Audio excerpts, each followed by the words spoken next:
everybody. Hi. How's everybody doing? I've uh I've been better. Broke my wrist and well, sprained my wrist. Sprained my thumb, sorry. Well, I have a splint on my whole wrist. Okay, Lexi, thank you. So I sprained my thumb, and on top of that, I also got really sick. Like, so sick I could barely stand up. I was just like dizzy and headachy. There's an echo? There's an echo? What echo? Hold on. There is an echo. Holy shit. What's up with that?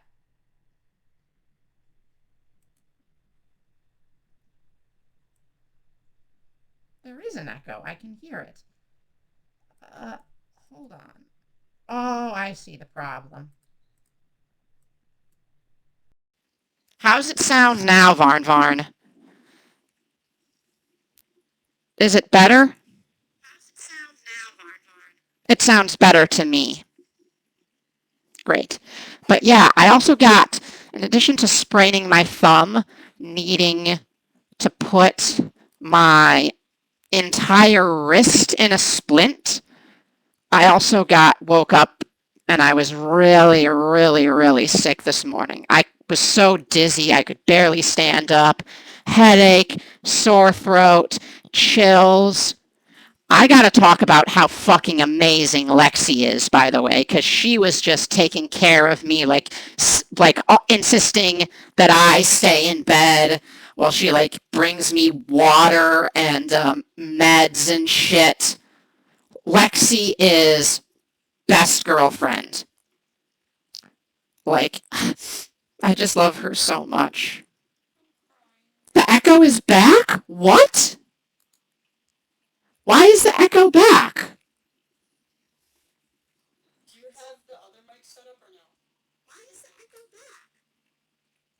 I don't have the other mic set up. It's not even plugged in. Why is it back? An OBS weird thing? Oh, it must be audio input capture. How about now, Varn Varn? How does it sound?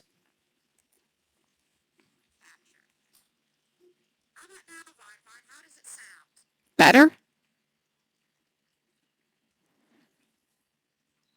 You've been abusive to me my whole life, Sonic. Oh, wait, no, that was Tails that said that. Okay, so that was the problem. So after, my injury, I wanted to finish up Dex. We're very close to finishing up Dex, actually, but I kind of need two hands to play Dex. And right now I'm down to one hand. And on top of feeling sick, life just kicking my ass in general, I really kind of need to go for something like cute and wholesome and happy. What if Lexi was the other hand? Hmm. Lexi's saying she knows nothing about how to play Dex. Don't trust her with that. Anyway, so we're going to play Please Be Happy, a cute little Yuri adventure that is sure to make me smile, and I kind of need some smiles right now.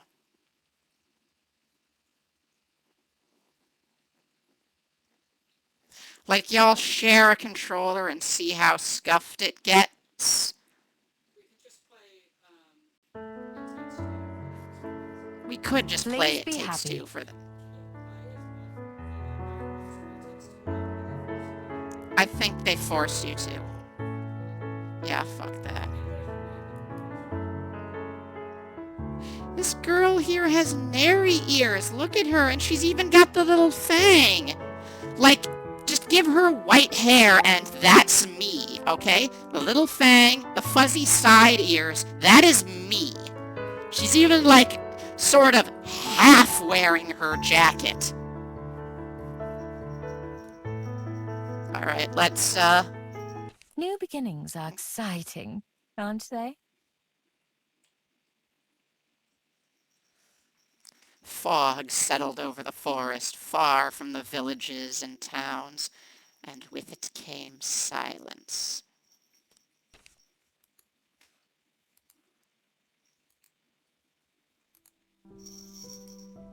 Birch trees shivered, pondering the weather, and dropped their leaves in fright. Streams bubbled, unseen by man, and babbled like the birds in the trees.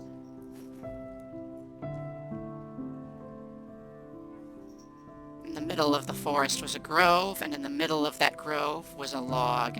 It had been years since it had fallen, once one of the proudest trees around, and now in death was home to an abundance of life.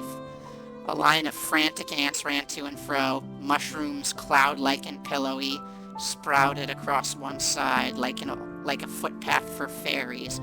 Nearby, an old toad flopped contentedly in the mud.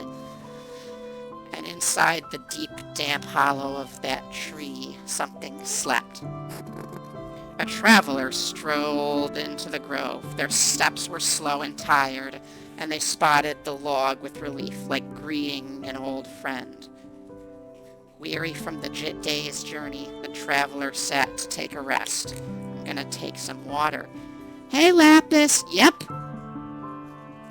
It's gonna be, oh, this might not be a great game to stay awake to. It's gonna be like very cute and cozy and chill.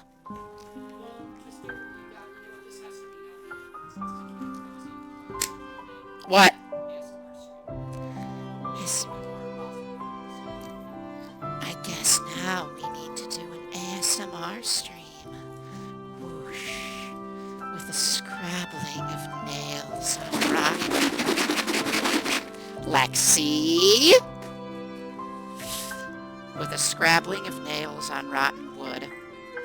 A shadow bolted from inside the log to the tall grass nearby. The traveler watched the brush rustle as a faint patch of fur appeared within. Hello there, friend. I didn't mean to disturb you. They held their hands towards the grass, offering a piece of dried fish.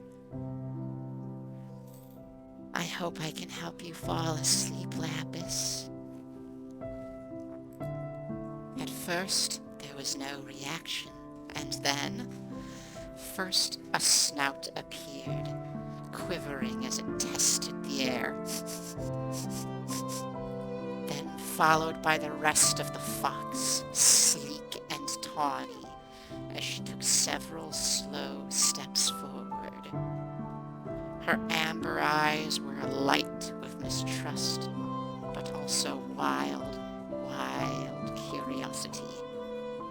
The stranger sat unfazed, their offering still outstretched. They dared to meet the fox's eyes, and in that glance felt something kindred. As the fox closed her jaws around the gift, a bond was made. Maybe we aren't so different, you and I. The traveler returned the next day and the day after that. Each day they brought some treat for their new friend. Each day the fox's steps grew a little more trusting. One day, when the traveler arrived, the fox was sitting in the clearing, waiting patiently. Hello, my friend. Have you been waiting long?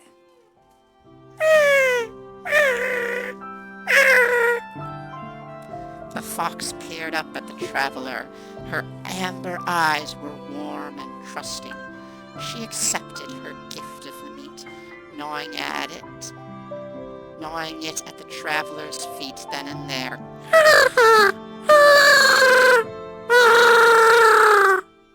I'm trying to do like my fox trills. Nemi's better at fox trills, being a fox VTuber. I'm better at purrs and meowing. Purr, meow. The travelers sat, imprinting their mind into their mind the feeling of the wood beneath them, the clean air around them, and the tender bond of companionship. Lexi, can you get me, like, the jacket that's over the chair right there? I'm kind of cold. Thank you, babe. I might also ask for a cough drop later. My throat is really sore. Not right now, though. I don't want to make you run around like a maniac. And she's giving me the finger and going into the bedroom, which means she's probably getting cough drops for me. Oh God. I can't quite pull this. I love you, Lexi. You're so good to me. I love her so much, chat. I'm gonna marry this fucking woman. Like, holy shit. She takes such good care of me. I don't know what I'd do without her. I'm sorry. I'm trying not to. That's true, I got video games to play and I'm crying about how much I love you. Oh, are you gonna feed us Skimble and Harrow? Okay. Yeah, 30 minutes until feeding time, kittens. Sorry. They know it's coming. The travelers sat, imprinting into their minds the feeling of wood beneath them, the clean air around them, and the tender bond Where of is your home, little companionship. fox? Is it here in this grove? Or do you come to see me too?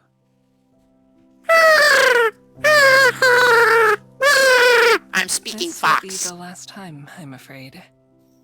Because I'll be going home tomorrow. No! Don't leave me! Home is such a small place compared to the rest of the world.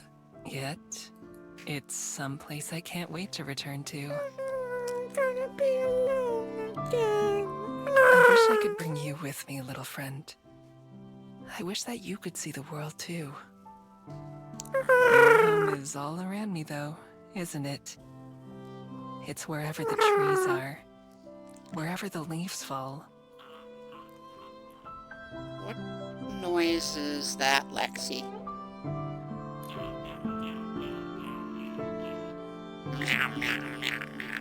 I don't know what noise that is. Little fox, perhaps it's you who's the more fortunate of the two of us.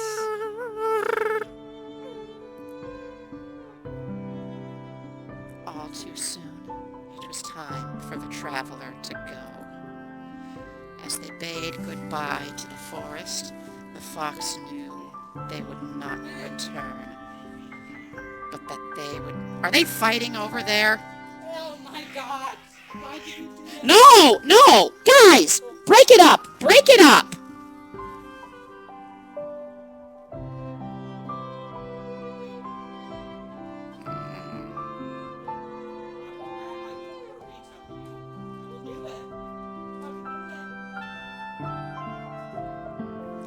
As they bade goodbye to the forest and to the fox, they knew that they would not... Oh, I read that already. The next day, the fox was sitting in the clearing, waiting patiently. But the traveler didn't come, did she? No. Oh, no. Oh.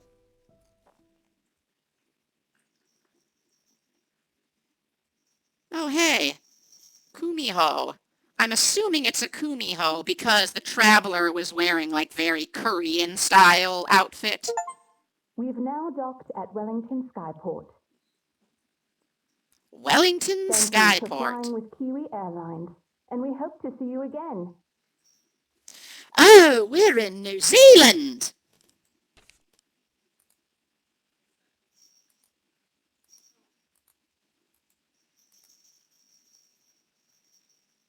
Wellington Wellington, New Zealand. That was where they filmed the first What We Do in the Shadows movie. I don't know if this is a New Zealand accent or not. The intercom's announcement is muffled in the closet where I'm hiding, just like the clatter of the seatbelts and the chattering of passengers getting ready to disembark. Nary ears girl! Look, she's got nary ears. You just need to give her white hair and that's me. Is this our fox? Is she a fox girl? I wiggle around impatiently, crouching in here for I don't even know how long it's been. Hours for sure. The last few minutes always feel like they take the longest. Ain't that the truth about what flying feels like? A parade of footsteps begins to pass by outside my door. It's time. Is she like fucking a stowaway on an airplane or something? I listen carefully, waiting for a gap in the crowd. When it comes, I stand up and push the door open in a single movement. I give a wink to the shocked-looking lady that I stepped out in front of.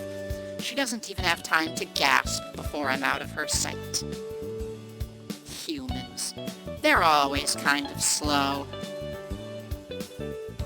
I nod at the smiling flight attendant as I pass her by, then throw up my hood to cover my face. It's been a while since I last flew, but it doesn't seem like things have changed much. It's always been harder to sneak on than it is to sneak off. I follow the crowd to the end of the walkway and step out onto the ground. After a long stretch, I take a deep breath and savor the fresh air after being stowed away for so long. Wellington Skyport, New Zealand.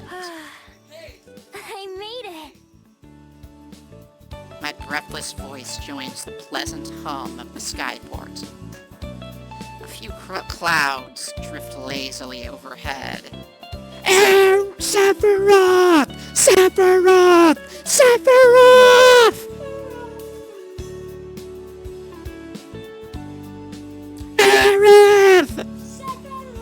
Zack! It said a few clouds drift lazily overhead. A few clouds, not... A few clouds. Almost within arm's reach. The sound of the waves rolling onto the shore is like a lullaby. It makes me want to burrow into the sand and take a nap. Stop! Oh my god, Lexi! I gotta play through the game! It makes me want to burrow into the sand and take a nap. But I can't. First I need to get out of here, and there's one more challenge ahead. Up ahead, a snaking line of passengers splits as people are funneled into a few security stations. Well, I'm too far back to hear what the guards are saying. It looks like they're examining a little booklet from each traveler before letting them pass. Humans sure like processes and procedures. Fuck, our little fox girl doesn't have a passport. I definitely don't have a booklet like that. Fuck. Glancing around, I hope to find another way out. An open window would work, or even an unguarded exit. I'm pretty sneaky when I need to be. This girl really is just foxnary. Committing crimes, yeah! Unfortunately, it looks like the only way to leave is to go through security. Without any other option, I join one of the lines and prepare myself. I'll have to do this the old-fashioned way. The line moves briskly as passengers are cleared one after the other, and I'm almost at the front of the queue before I know it. As the passenger in front of me approaches the booth, I listen closely. Good afternoon. Passport, please. Right here. It's good to be home. I'm sure. Welcome back. He stamps something in the man's booklet and then hands it back to him and continues on out of the skyport. Next. That's me.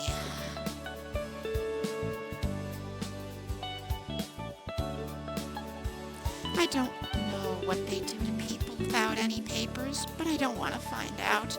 I'm sure it involves lots of questions, being escorted around, and other unpleasant stuff. Casually approaching the gate, I put on my brightest, friendliest smile while keeping a slight distance. With my breathing steady and my tail calm, I'm sure I put on a Passport, convincing act. please. Of course. I fumble around in my pockets, pretending to look for my passport.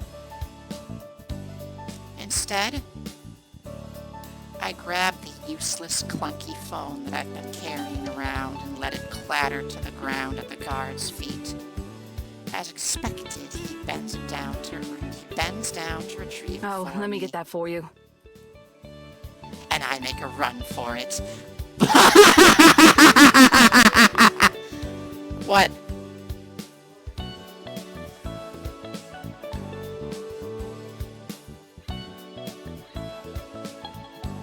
And I make a run for it, bolting ahead and rushing past the security booths as quickly as I Hey, can. you wait! Stop! By the time they realize what's happened, I already have a few seconds head start. My inhuman speed, combined with the natural chaos of the skyport, should also buy me a bit of time. Yeah! Fucking criminal! Still, I've got to get them off my tail.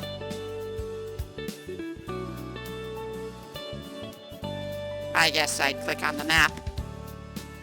Dashing through the skyport doors and out into the road outside, I don't even have time to take in the city. Without stopping for breath, I run into the narrow streets while weaving between cars and shocked bystanders. Being seen by so many people like this is annoying, but it won't matter by tomorrow.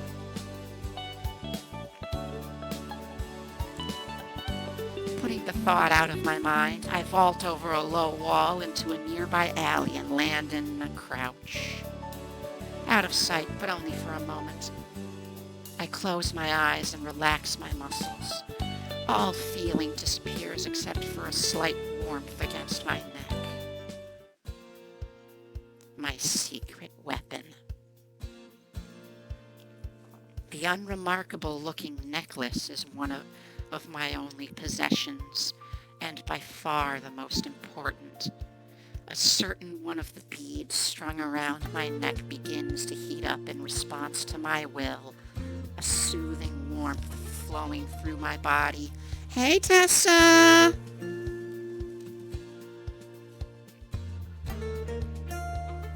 My hands and feet begin to morph first, the fur chasing up my arms and legs as they distort and shorten. This sensation was so bizarre the first few times I tried. It's amazing how it's become second nature by now. Closing my eyes, I let my body and head shift and turn. My face is always a little uncomfortable. My once human face changing and lengthening into a snout with some difficulty. The process complete, after only a few seconds, I open my eyes not as a human, but as a fox.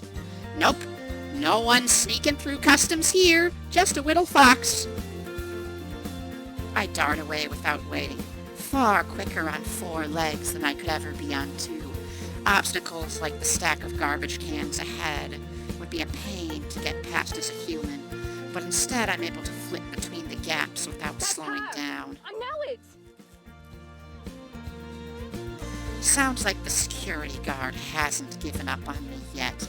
I pick up the pace, running as fast as my paws will take me. Nope, I'm not the,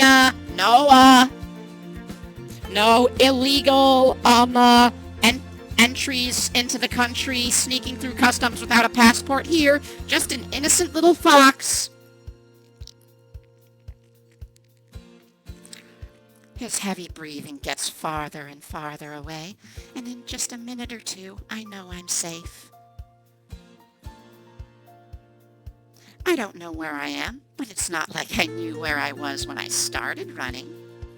I almost feel bad for the guy who was chasing me. He never stood a chance.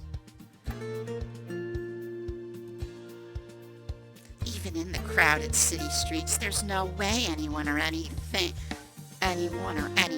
can outrun me. The wind just wishes it could keep up with me.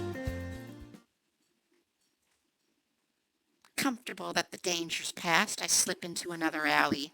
Once I'm sure that I'm alone, I close my eyes and concentrate on the form I want to take once more.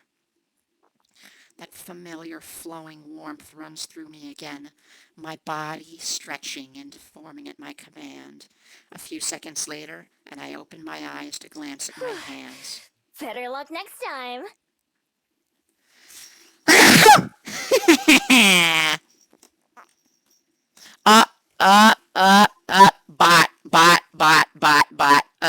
Bot. Nope, nope, nope. Nope, nah, nope, nope, nope, nope.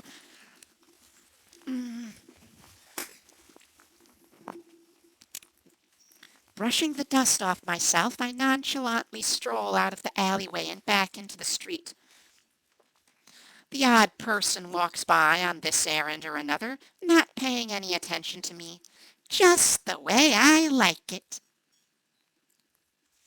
Left, right, past turn, left. This is really just Foxnary. This character is really just Foxnary. I love Miho. I love her. She's me if I were a fox. Mapping out my path in my head, I look for a way to the main roads. It'll be easier to get my bearings there. I pick turns at random, without any real destination in mind. When I decided to make the journey to Wellington, it was pretty impulsive. I'd overheard another pair of travelers talking about it and how beautiful a city it is. With a moment now to take in the scenery, I can see they weren't wrong. The streets around here seem like a mix of homes and businesses. Everything is very colorful. Even the brick walls are covered in pictures and paint. In the distance, I can see green hills that are lined with houses, as well as green hills that are completely empty. There are a lot of hills now that I look around some. Gay! Gay pride! From just a few streets away, the sound of pedestrians and busy intersections floats my way. I head in its direction, taking shortcuts through yards and driveways when it's convenient. Gay! In one lawn, a big dog growls at me as I walk past, but when I transform and growl right back, he tucks his tail and runs away. Dogs and I have always had an understanding. After squeezing through one last narrow side street, I finally emerge onto what looks like a main road. There's no cars here, but tons of people on foot.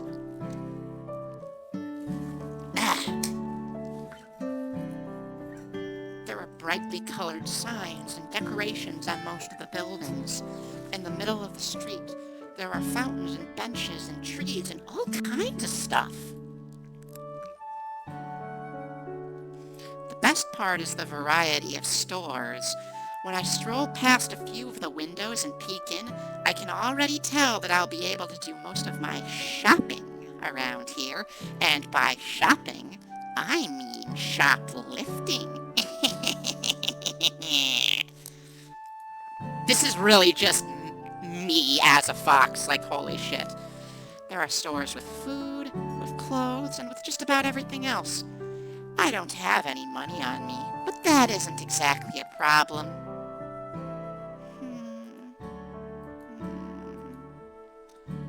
What is a problem is that it's too crowded.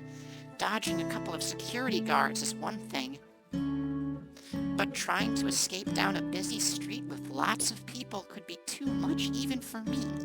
I mean, don't get me wrong, I am pretty amazing and one heck of a master thief, but this is just too many eyewitnesses.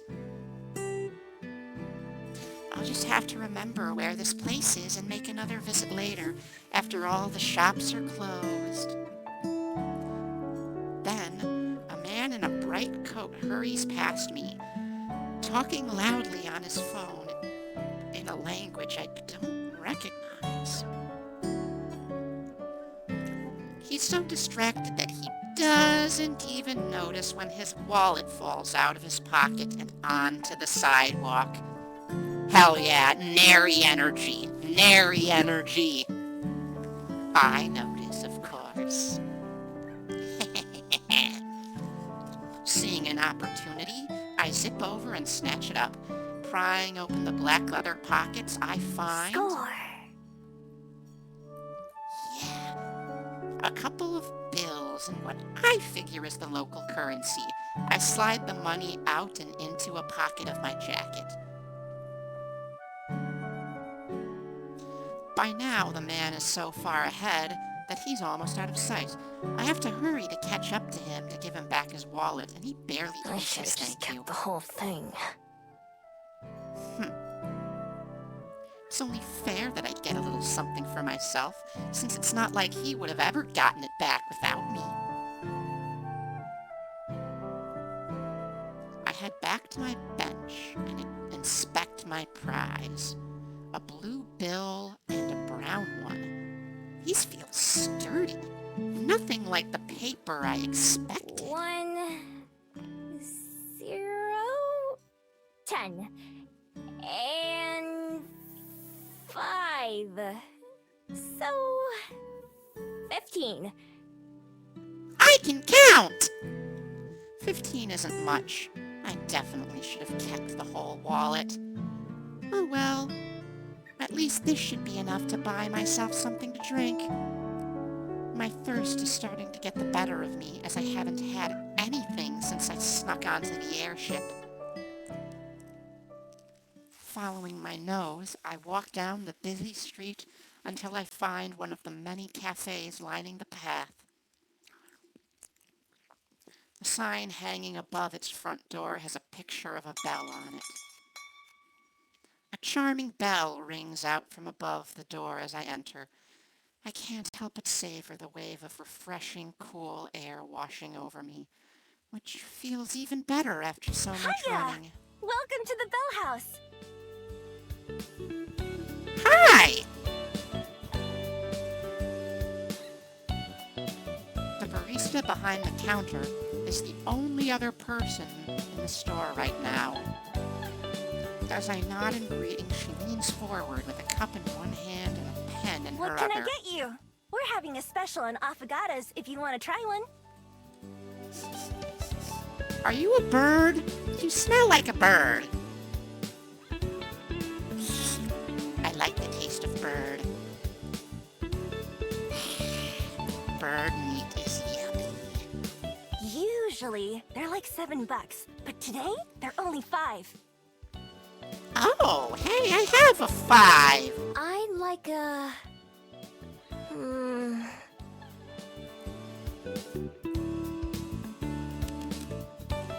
I'm not sure what an affogato is. Isn't that a vegetable?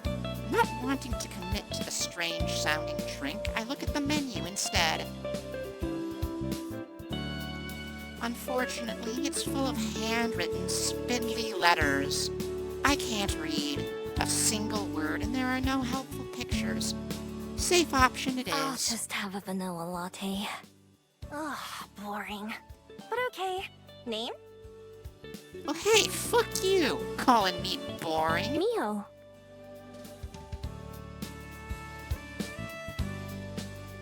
It's my first time testing out how that name sounds, and I decide that I like it. Trans? Trans? Trans Fox? Trans Fox Girl? I decided on the airship that that was the name I would use here in Wellington. I've used so many names throughout my life that I can't remember most of them. For each new city that I visit, I come up with something new. Foxes don't have any use for names, so nobody ever gave me one. She scribbles something on the cup with a black marker. If that's how this name looks, then I'm even 450, more please. pleased with it. I hand her the brown bill, and she gives me back a big coin with a picture of a boat on it. Alright, I'll have this ready for you in no time. Thanks! She sure seems enthusiastic. I nod as she spins around and starts working. Looking about for somewhere to sit, I decide on a seat by the window with the sun pouring in. Near the entrance of the cafe, there's a wire rack with a stack of maps and tourist pamphlets, so I grab one of the maps before taking my seat. The cafe is big and bright, with plants everywhere.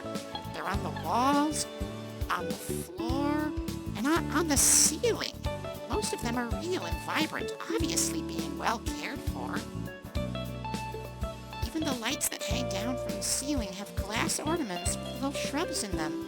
That's so charming. Seems like I made a good choice coming here. Any place with a bit of nature in it is more comfortable to me than places Guess I should without. find a place to stay. Looking down at the map, I trace the path I made from the port to this cafe. It's useful, but it doesn't really tell me anything helpful about the houses in particular. I'll need to find a higher vantage point. I move my finger along the hills I noticed from outside, following the little brown path to a patch of green with a little mountain icon. That should work for now. Miho! My ears perk up right as the barista arrives and places my drink in Thanks. front of me. I reach over and take the warm cup in my hand, but the barista doesn't You let ready go. for the rain tomorrow? Huh? It's gonna rain tomorrow. I glance behind me out the window. It's as sunny and blue a day as I've ever seen. How do you know that? There aren't any clouds out there. I'm just good with the weather. Anyway, if you forget, then you'll be sorry. Okay, noted. Oh, stretch. Thank you for the stretch, Tessa. Whoa, whoa, whoa. I almost fell over. Okay. Oh, fuck. Goddamn. That was dangerous. I'm really not doing too great.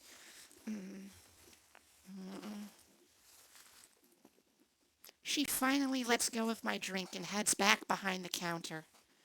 People are weird. Does the barista pull that on everyone? She still smells like a nice, juicy, delicious bird. I'd like to hear what kind of bird song she makes as I devour her.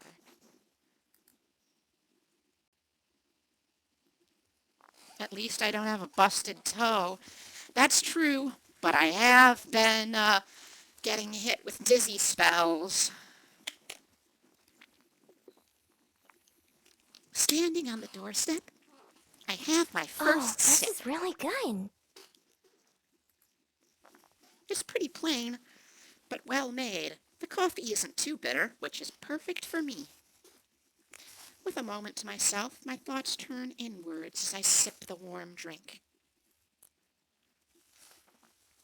My first travels were in search of someone, but despite my whole life being spent trying, I haven't made any progress in finding them, so I've taken to simply wandering, going wherever I wish at the time. I'd been itching for a change of scenery anyway, so I snuck on to the first airship that I could. The best part about owning nothing but the clothes on my back is that I can pick up and leave whenever I feel like it. Oh, yeah, you were telling me about that. And the nail popped off. How's that feeling, by the way, Tessa? Or it doesn't hurt too much, does it?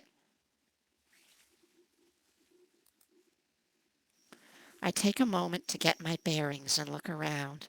I see a tired-looking person shuffling along the far footpath with a briefcase in their hand. They stop outside one of the buildings, take a deep breath and pat their face a couple times, and then go inside. They must not be looking forward to whatever's going to happen in there. Maybe they have to fight someone. Through the large glass windows of another store, a fawn is trying on a pair of shoes, but they don't seem to fit her hooves. The people waiting with her look annoyed. I wonder if she fusses around with footwear a lot. As long as you're not using the foot, that's good. I hope you heal soon. Hey, Tessa. You can be my extra hands and I can be your extra feet. How about that?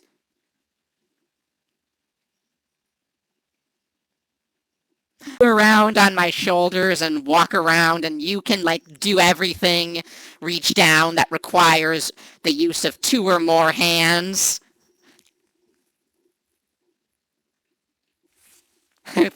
we cover each other's weaknesses. Oh, Tessa, I don't mind wandering hands at all. Mm. For a while, I simply let the day roll by and watch the various figures who stroll by. People watching is fun, especially in a busy city. Yo, I used to people watch all the time on the train when I was taking creative writing classes. And I'd come up with stories for the people I saw. Um, uh, like this guy's a retired assassin, but he's trying to go straight ever since he fell in love with the woman at the flower shop. Stuff that obviously isn't real, you know. Eventually, I go to sip my coffee, only to find nothing coming out.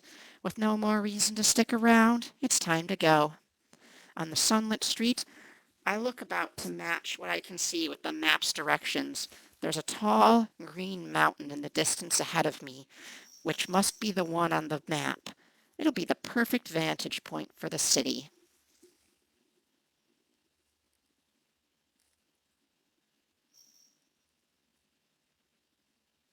So, let's go. Ideally, I'll find an empty building I can crash in, but it's not necessary.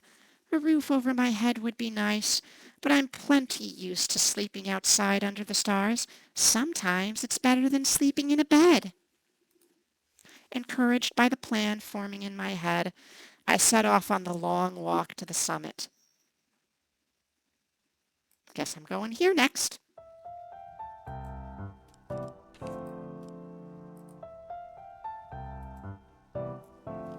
The path to the mountain turns out to be less simple than the map made it look.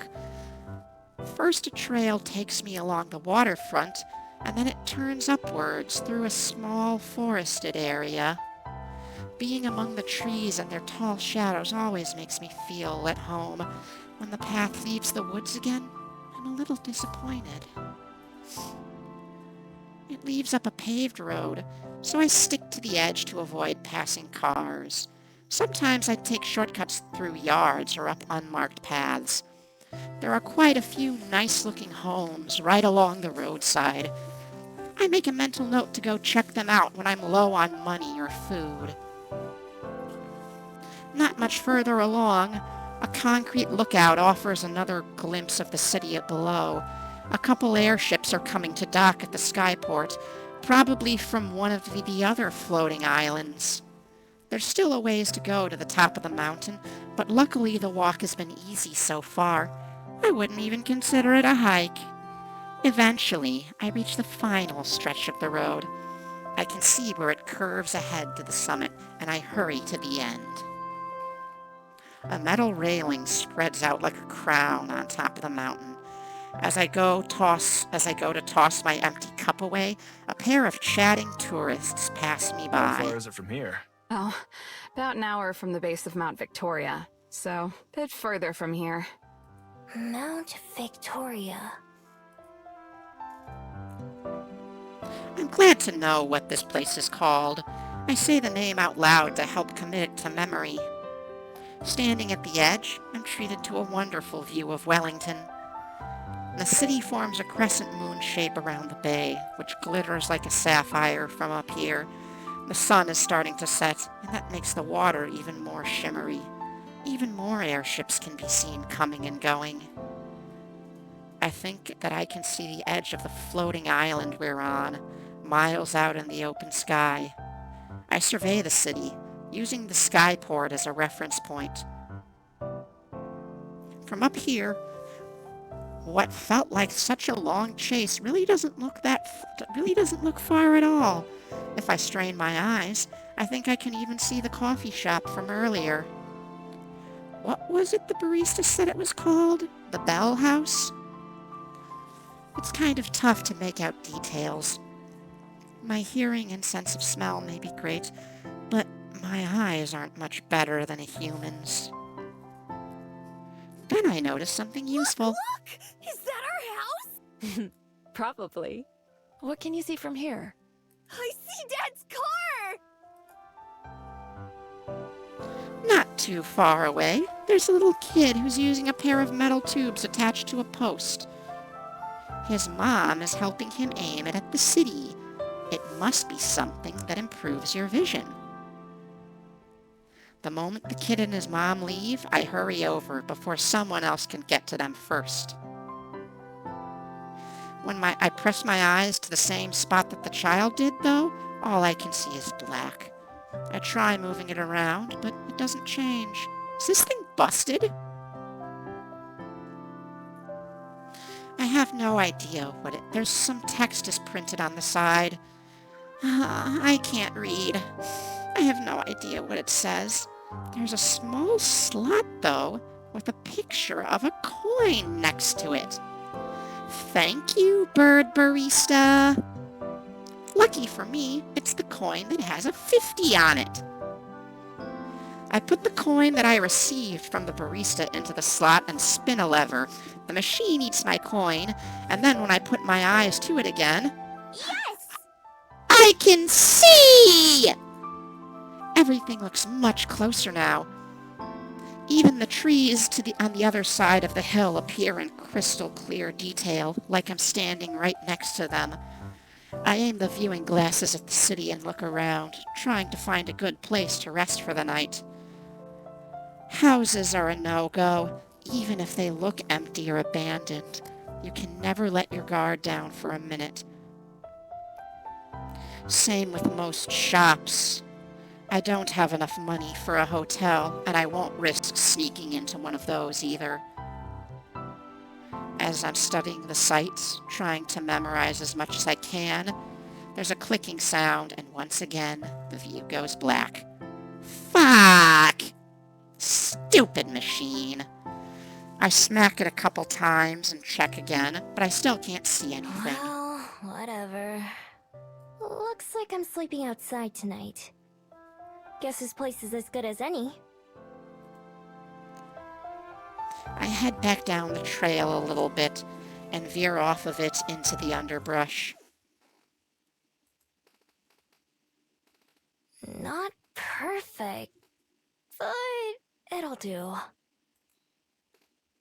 It's not exactly the wilderness, but just about everything here seems cityfied to some extent.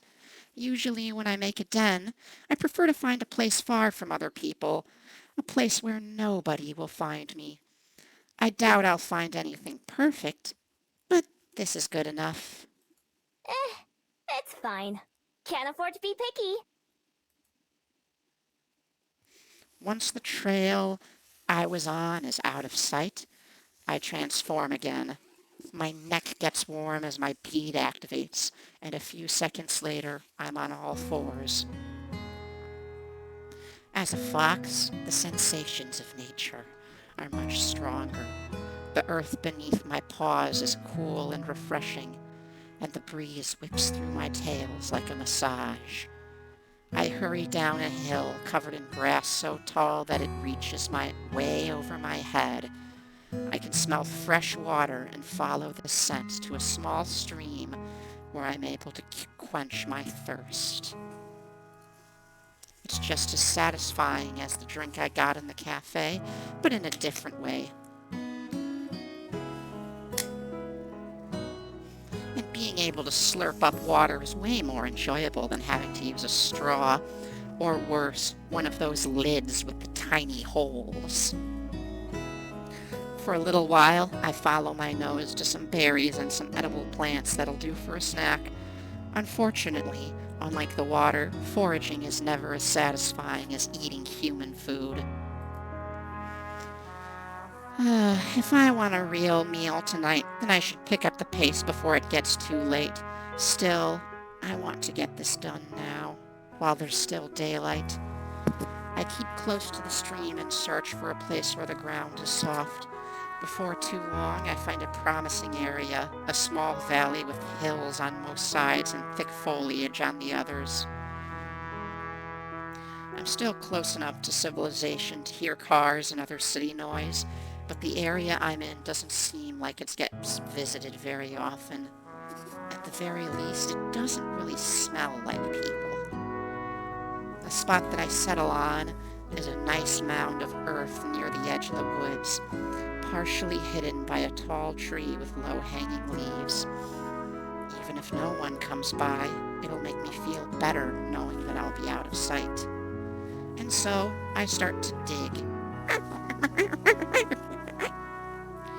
My claws rip away the dirt as I burrow downwards, widening the tunnel just enough for my sleek frame to fit. First I dig forward, and then downwards, widening out an area that's big enough for my whole body to fit. This is something I've been doing my whole life, even back when I was just a regular fox. I think that's why I don't mind it too much, compared to sleeping inside somewhere. It just feels right to me. I think I need some socks. My feet are pretty cold too. I wasn't gonna ask you to get them. While you're in the bedroom, could you also grab the blanket? Kinda chilly. I was just gonna get up and grab the socks that are still in my shoes that I was wearing yesterday, babe.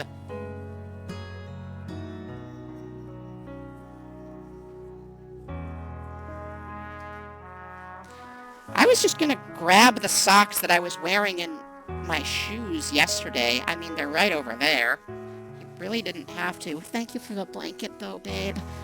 I love you, Lexi. You take such good care of me. Oh, hey, kiss, kiss. I'm putting on the socks. You're barely staying awake?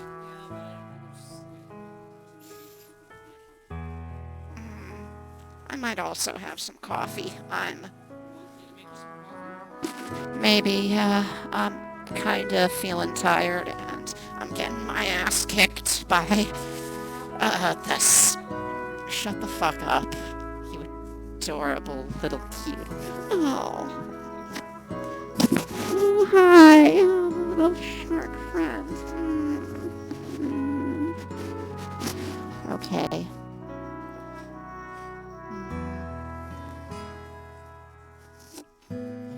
It takes a little while, and by the time I'm finally finished, the first few stars have started to peek out from the sky. I shake myself clean of the dirt that sticks to my coat, and then transform back into my human form. Spread this here, a couple of branches here, some leaves Yes, please. there.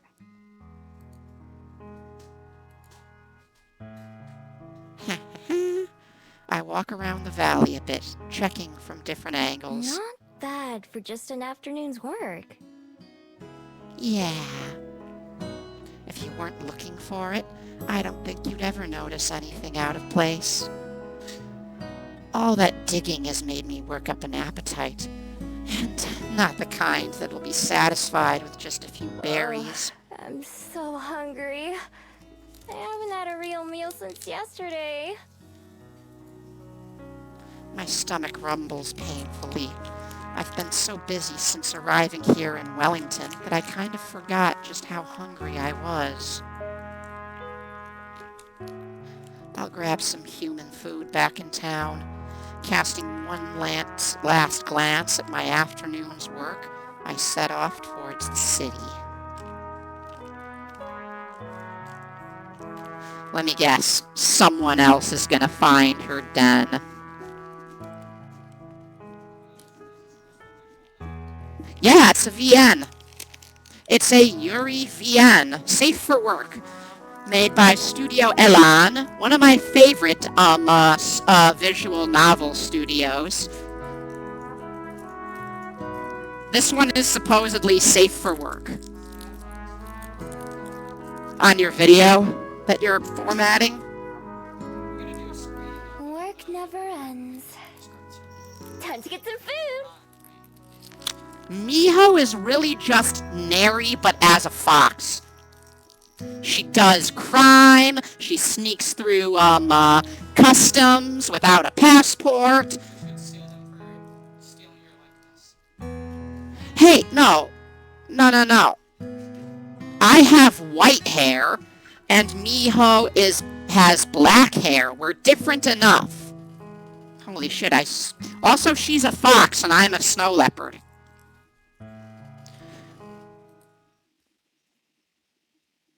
Alright. Miho Hungy. I'm a bit disappointed when I finally get back to the busy street from before. I was hoping that it would be emptier now, and that all of the stores would be closed. You're gonna call them Fairy? Well, her name is Miho. Turns out I was half right. A lot of the shops have gone dark for the evening, but there are just as many people walking around now as there were earlier. In fact, there might even be more. Yep, sounds like tourist town. The patio of a restaurant has a bunch of tables full. A mermaid is sitting in the... right here. Oh yeah, that's hot. Oh, you got me my Suletta Mercury mug. Oh, thank you, babe. A patio full of a restaurant has a bunch of tables full. A mermaid is sitting in the fountain I sat by earlier, chatting with the Cyclops. Even the cafe that I visited is crowded now, with a line almost out the door. After pacing up and down the road for a while, I sit down and try to figure out what to do next. I'm not too worried about what would happen if I got caught stealing. I'd just escape, obviously, and even if they somehow managed to catch me, it wouldn't even be an issue for very long. It's cool, Varn, don't worry about it. See, there's something different about me that makes me extra good at being a thief. It's not just the skills I've practiced over the years, like picking locks and sneaking around. No, it's a bit more special than that. Without fail, every single person I meet forgets about me by the next day. So she don't gotta worry about eyewitnesses. Oh no, you're right.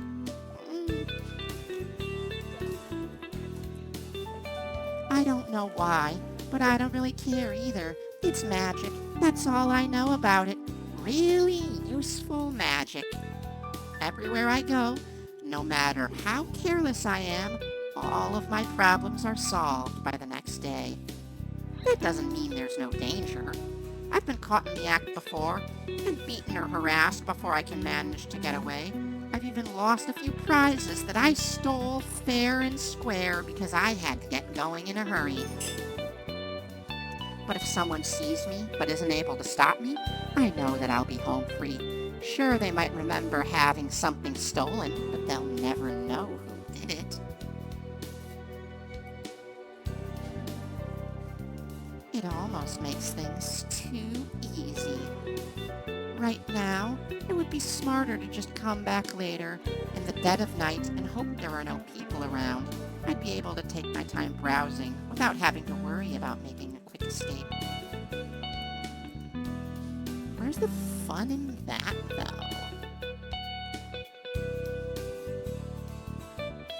I walk casually up and down the street, glancing into windows without being too obvious about it. Some stores still have customers inside. Others have locked their doors and shut off the lights. She's just nary as a fox. Most of the restaurants are still open and are only making me hungrier. Stealing from restaurants is a bit much even for me, though. I've tried it before, but the cluttered kitchens as well as all the tables and chairs make it hard to get around. Plus, I've learned the hard way that there are plenty of hot or sharp things for angry cooks to throw at you as you try to make your way out. Instead, packaged and pre-made foods are my best friend, things that I can grab multiples of at once and stuff into my pockets. If I'm really lucky, I'll find a place with refrigerated sandwiches or salads, or sometimes perfectly good hot food that gets thrown out. You wouldn't believe the kind of stuff that's available if you don't mind sifting through the trash a little bit. It's not ideal, of course, but a hot meal is a hot meal. I know plenty of foxes who have eaten much Target worse. spotted. Target spotted. Colonel, I'm moving in. It's perfect. A small convenience store. Snacks lined up behind the window. I can taste them now. Even better, the shops on either side of it are closed too, so there's not many other people Locked, there. huh? Not surprising. That won't stop me, though. I head down a nearby alley and find the back door, which is probably where they bring in new products. Varn, this is a Yuri VN. I think this fox girl is gonna be pretty fucking gay. She was looking for a human woman that befriended her, so I think it's safe to say this fox be pretty gay.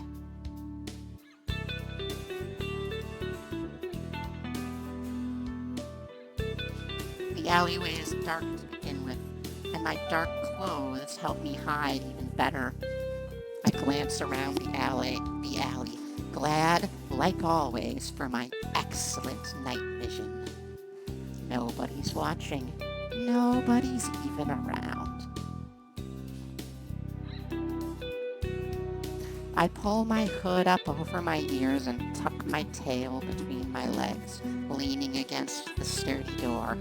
To anyone not looking closely, I'm sure I appear as nothing more than a shadow. I dig around in my pocket until I find my trusty lockpick, and then set to work on the door. It isn't a complicated lock at all, just a regular keyhole. With a click, the latch springs open just a few short moments Bingo. later. Huh? I try to tug the door towards me, but there's a chain on the inside that keeps me from opening very wide. There's no way a human could fit through the gap, but it would be easy for a fox.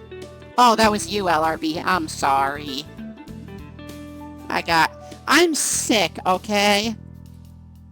First, I slink away for a bit, idling on the nearby street, like a regular pedestrian. I want to see if anyone shows up, just in case I triggered a silent security system. After about 10 minutes, I decide that it's safe. I transform under cover of darkness in the alley and slip into the building before transforming back. Dun dun dun dun dun dun dun dun dun dun. Da da da da da da da da da da da da da da da da da da da.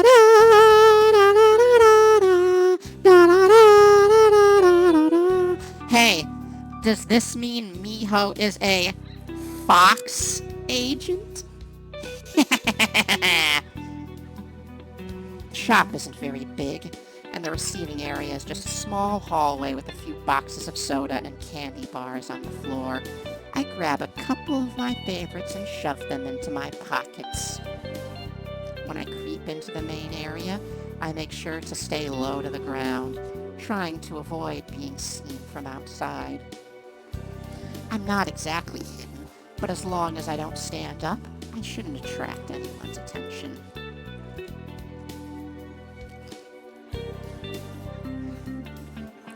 I move fast, cramming as much into my coat as I can. Cookies, protein bars, popcorn. I'm not very picky. When my coat starts to feel pretty heavy, I grab a plastic bag from behind the counter and transfer some of my loot into there. I also take a few bottles of water and sports drinks from the coolers. Just as I'm about to leave, I spot a few of those coveted plastic-wrapped sandwiches that I was thinking about earlier. Sandwiches. Jackpot! I fill my bag with the sandwiches until it's almost overflowing, and then I head back out the way I came in. In total, I was in and out under 5 minutes, and I've gotten enough supplies to last me several days. When I step into the alley, I glance around in both directions, making sure no one saw me emerge from... I don't see anyone, but my neck prickles as if someone's watching me. Who's there? I sniff the air, but don't notice anything out of the ordinary. Nothing that wasn't there before, anyway. Still... A bat! Suddenly, there's a flap of wings and a bat flutters past me from out of the shadows. It goes right over my head and disappears from sight up the street. Oh, that's it? Just a bat.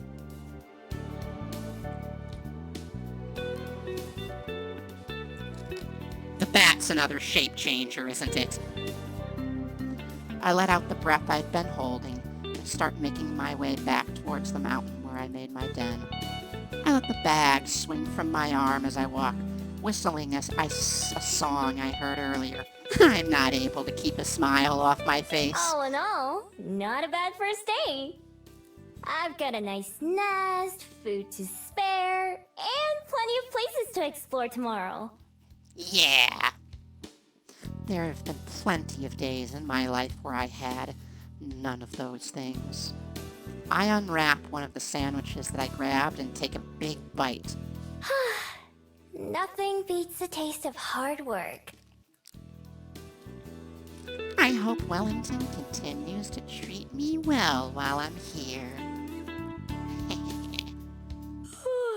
So tired. I'm gonna sleep so well tonight. Let me guess, there's gonna be someone else in the den.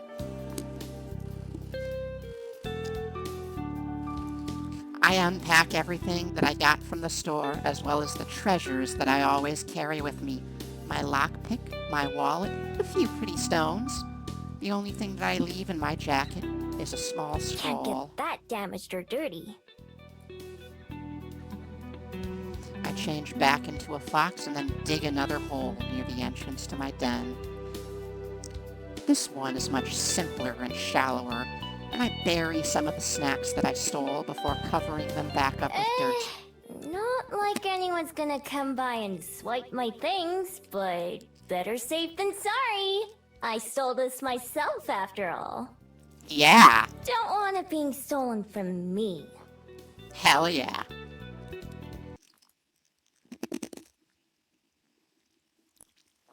stuff like my pen and my favorite rock go into the burrow with me, since I like having them close by. Wait, Neo, why do you have a pen? I thought you couldn't read. Oh, wait, maybe she can read, Korean, but just not English.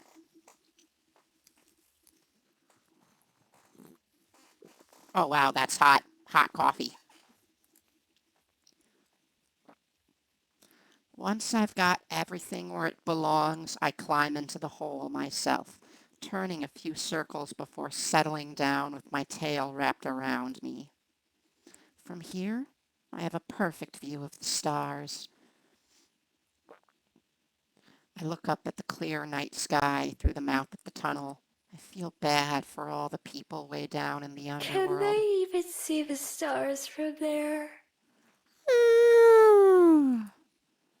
I've never been to the underworld, so I have no idea. I can't imagine falling asleep without them. Comfortable and safe, I close my eyes and quickly slip off to dreamland. I wake up to trouble, or at least a threat. I'm sure it's only morning as I peer out of the burrow's entrance, but the sky is already dark and foreboding. My attention moves from the ominous rain clouds above to the trees outside my den, their branches shaking in the strong I breeze. can't believe that girl from the cafe was right. I climb up the tunnel and out into the open, sniffing the air. It just tells me what I already know.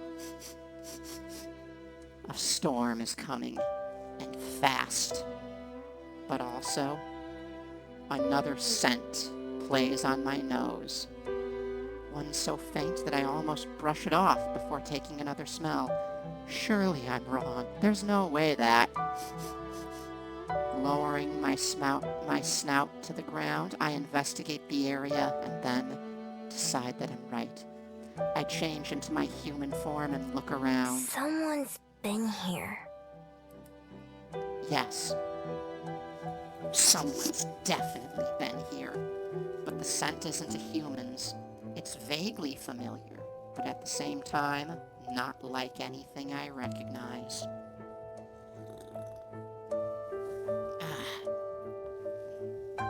And it definitely wasn't here when I went to sleep. They must have come right here in the night and stopped right outside my den. Were they watching me sleep? Creepy. Oh, crap! As a fox, I dive back into my hole to make sure everything is still there. My heart pounds in my chest, but nothing appears to be missing. I also check the spot where I buried my stash from last night, but that hasn't been disturbed either. The scroll. I breathe a sigh of relief. If any of my stuff had been stolen, I'd be so mad. But that still doesn't answer the question of what did they want? And that's even more concerning. I'm a pretty light sleeper, and usually the slightest sound or motion will wake me up. So if someone was able to sneak up on me, even I have to be impressed. Impressed and a little bit worried. I've got a more pressing issue right now, though, and I stare up at the sky in disappointment. I hate the rain. I would have found a different place to make my nest and hide my supplies if I'd known this would happen. Instead, both burrows will probably just be piles of mud by the end of today. I should have found a place with a roof after all.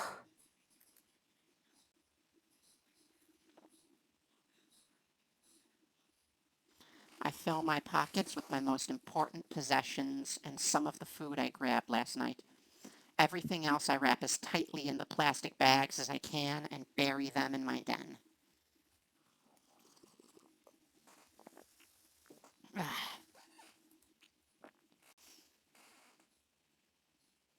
Hopefully I can find somewhere fast and then move everything else over before it gets ruined.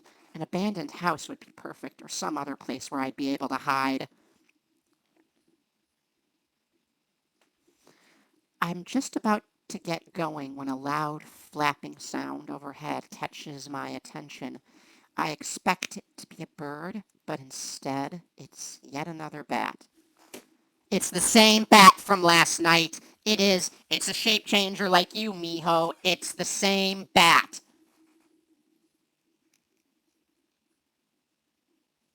This one is even bigger than the one I saw last night. Oh, it's not the same one. Its wings are way longer and noisier. I can even hear it squeaking something as it flies past. Some people say bats and foxes are similar. I don't see it. I watch it fly around for a little while before it takes off towards Maybe the it knows city. somewhere to stay. Guess I'll follow it for now. Following a bat, huh? Well, not the worst idea I've ever had. A couple times it disappears between the trees or just too far ahead, but I always manage to catch back up. Eventually, we're out of the woods and back into civilization, where a car whizzes right past me. There's a sidewalk here and other people walking around. Most of them look up to the sky nervously, though, and everyone seems to be in a hurry. Guess I'm not the only one looking to get away from the rain. More people seem to be going in the direction I was headed than anywhere else, so I stick to that. By now, my winged guide is almost out of sight again, just a little black speck in the sky flying into the distance. Farther up this road, there's a slope that leads to a big, fancy-looking building. It doesn't look like a shop or a restaurant, at least not one that I've ever seen, but there are so many people going in and out that it has to be open to the public. That's good enough for me. It'll give me somewhere dry to spend some time, and maybe I can learn something useful. Plus, places like this usually have plenty of valuables inside. If I'm lucky, I might be able to find something to fund my next few days. After all, the bigger the target, the less likely they are to notice something's missing. Gotta get going? Take care, Varn Varn. Thank you so much for stopping by.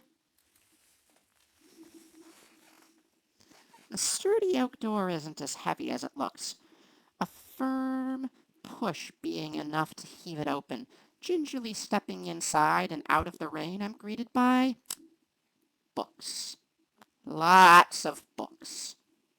Fuck. I can't read.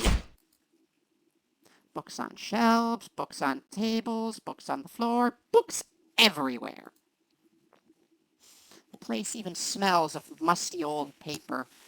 And the dozen or so people inside are mostly leafing through the pages in the aisles.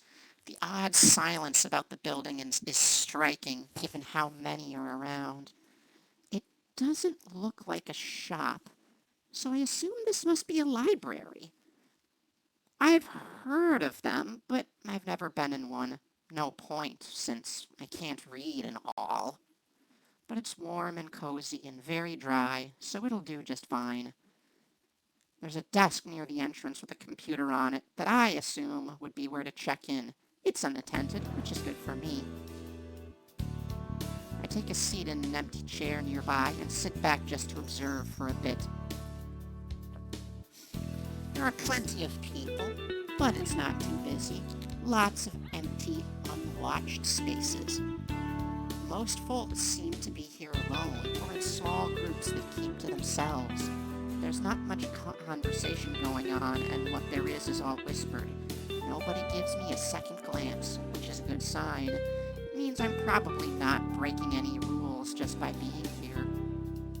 Behind the desk, there's a hallway leading deeper into the building, and I peek around to the corner to see what's back there. All I can see are some shut doors, and at the very back, a staircase.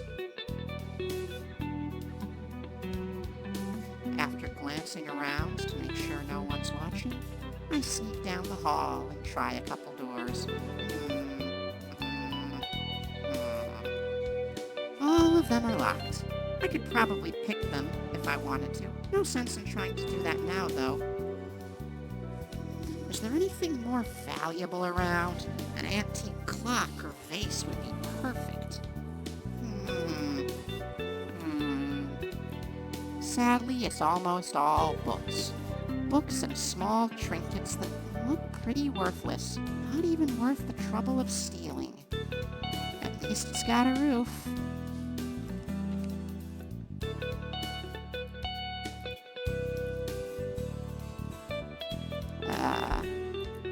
My headache's coming back a little bit, but I'm okay. I'm gonna keep going. I do spot a couple of promising items, like a set of old coins, and memorize their locations. I wander back to the main area where I came in. Outside, it hasn't started raining yet, but it's only a matter of time. The wind is loud and gusty, and even opening the door is enough to make me shiver. If nothing else, I can probably wait out the rain here. My poor abandoned snacks back at the den. What a waste. Can't do anything about it now, though. I should keep looking around. I move slowly through the area, never going up beyond what seems to be the public area.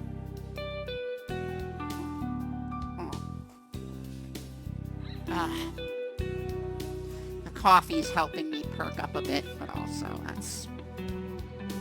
I pretend to inspect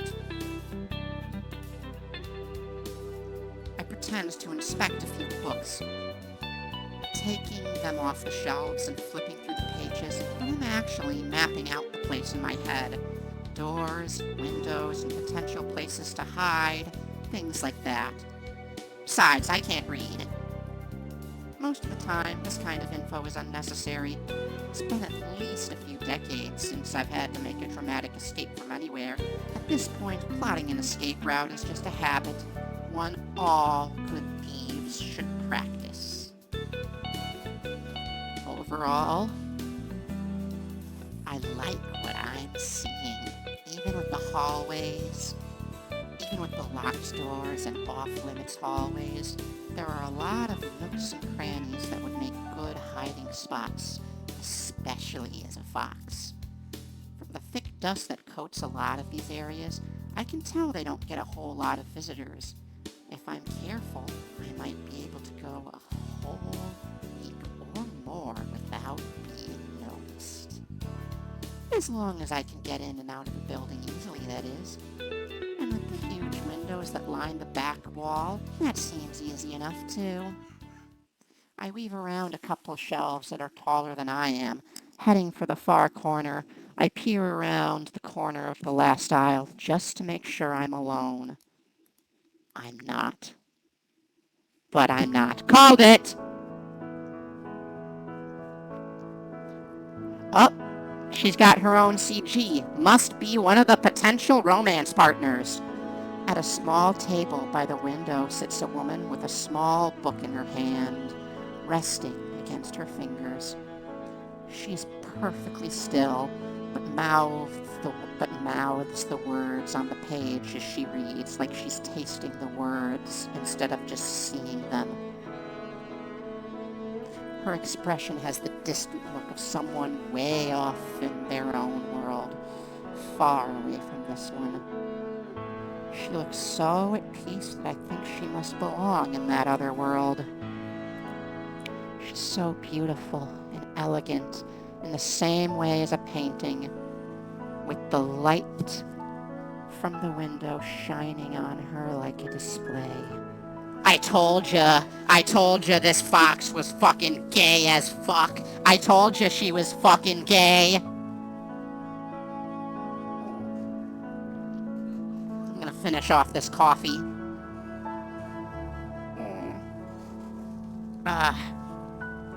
Should probably have some water too. Caffeine is dehydrating after all.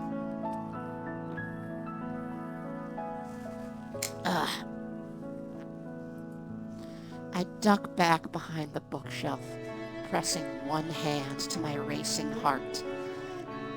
She's gay panicking. That girl is so pretty. Oh my gosh. Be still, my poor gay heart. My other bumps against one of the books on the shelf, and it falls with a dusty thump. Shit. Cursing my clumsiness, I silently back away in case she decides to investigate. I suppose She it's doesn't leave her nothing. chair. She turns and gazes out the open window. At what? I don't know. A moment later, she returns to her book and leaves this world again. I stay hidden, my face still burning a little bit. Yes, I think this will be the perfect place to spend some time. Tessa, thank you so much for the hydrate redeem.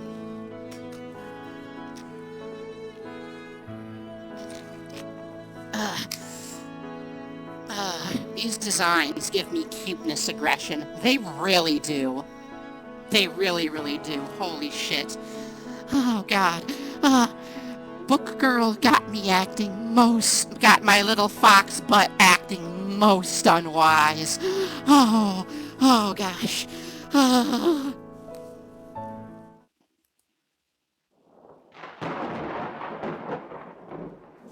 Suddenly, there's a much louder boom than the one I caused as thunder rumbles outside. A few people around the library startle at the sound and look around. Sighing, the girl in the chair pulls the window beside her closed. The first drops of rain falling not a minute later.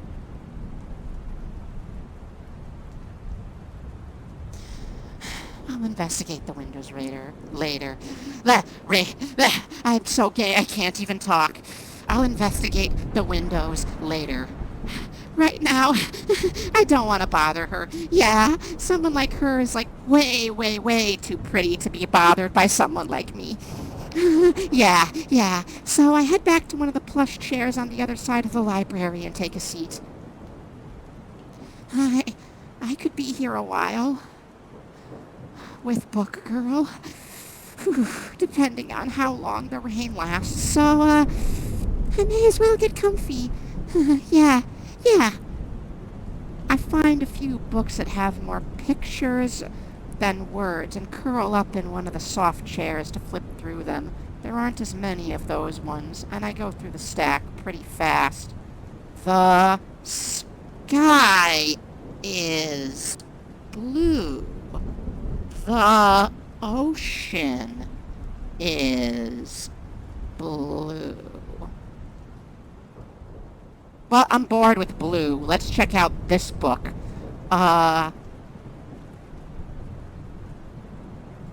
If you give a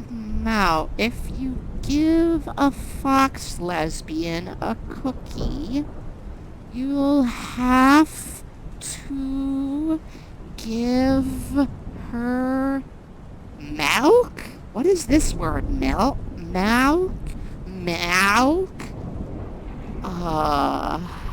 I can't read.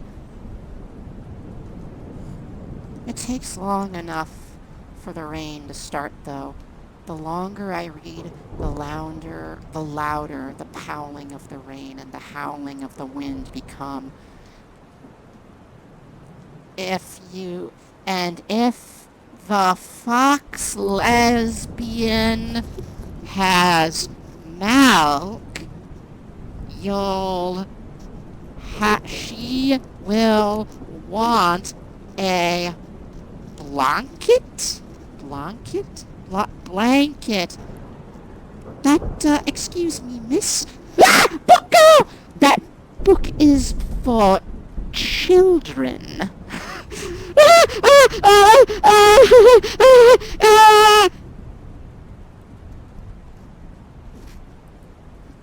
Guess it's not letting up anytime soon.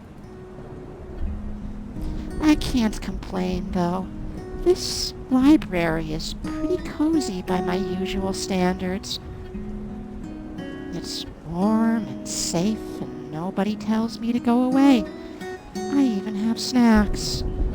more than once, I get up and walk around the library again, even though I've got most of it memorized by now. I mean, I am pretty amazing. I memorize things quick. I take note of things like a child's stuffed toy that's lying on the floor in one section, or the thin blanket that's stuffed between a bookshelf and the wall. On my third or fourth trip around, I finally find something I've been looking for.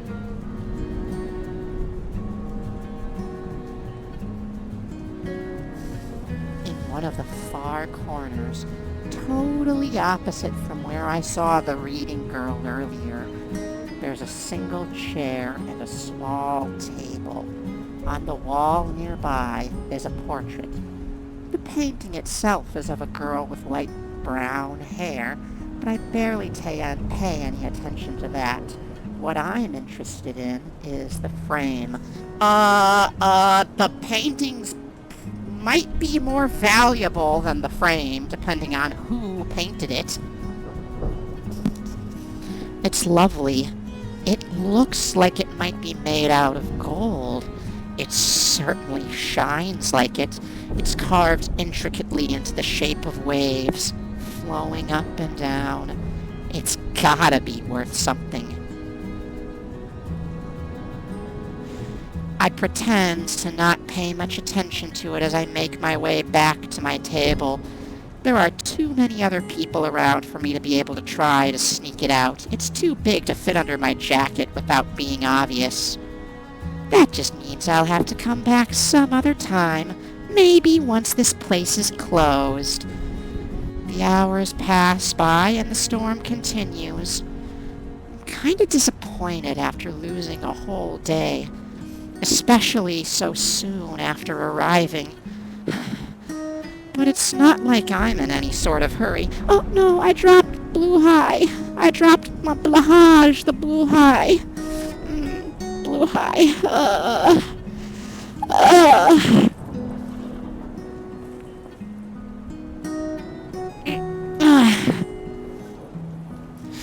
So apparently, when I get sick, I turn it from a gremlin-y chaos streamer into a cozy, chill, streamer. Start shark stuffy. I'm cuddling the shark stuffy. I'd like to cuddle a different shark, though, if you all know what I mean. I pat one of my paw, feeling the familiar and reassuring weight of the paper scroll that's tucked away there. That scroll is the only thing close to a purpose that I have, and it's not particularly urgent, or at least I don't have any way to deal with it faster.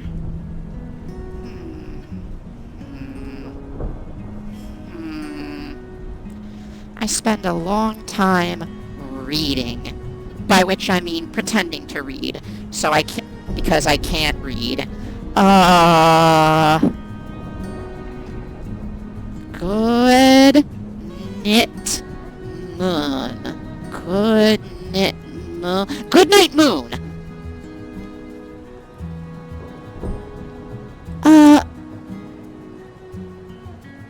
Just that girl with the fluffy ears keeps reading books for beginning readers. Is she all right? Did she not have an education? Is she... I'll have to teach her to read at some point. I feel so bad for her. Unless... Oh, wait.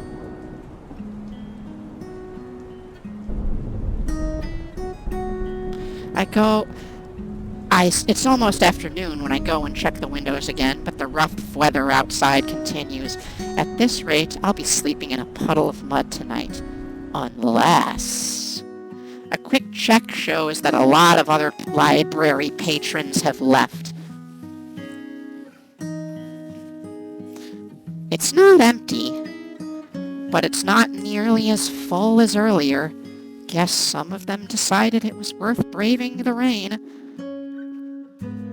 Looking as nonchalant as I can, I get up from my seat and pretend to browse again, slowly moving through the shelves. Let's see. Let's try to read this one. The Very Hungry Caterpillar. This one's hard. Caterpillar became a butterfly? Butterfly? Butterfly?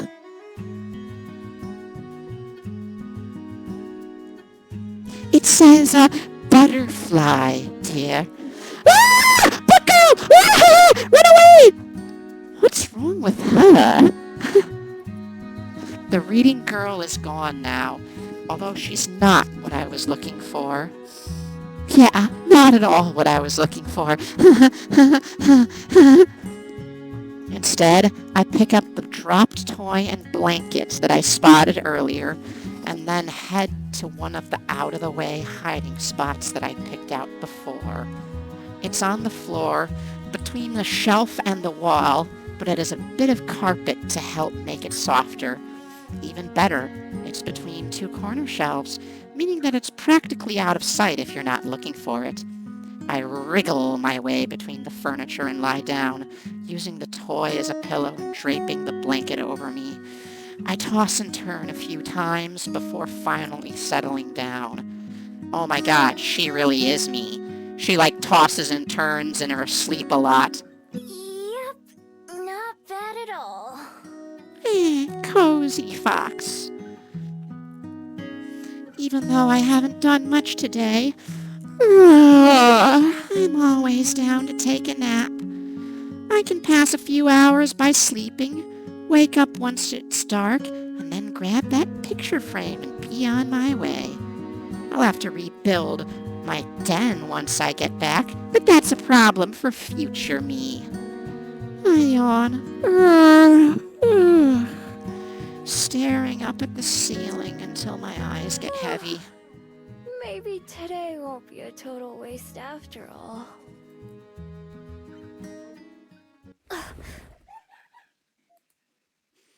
The soft sound of cloth rustling wakes me from a dreamless sleep. How did someone sneak up on me twice now? I don't know how long it's been. The sky outside has darkened significantly, and now stars twinkle outside the window. There's no time to react as the sound comes closer.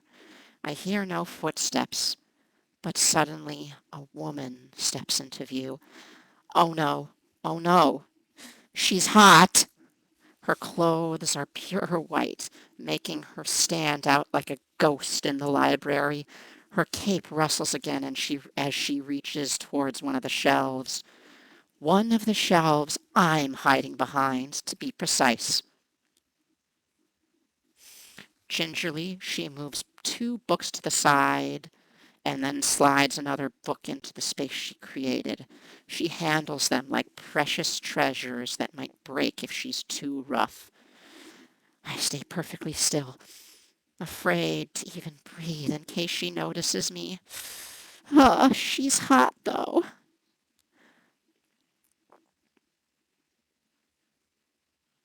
My heart beats wildly as she slowly and deliberately looks over the shelf, examining their titles before taking a book from the second lowest row.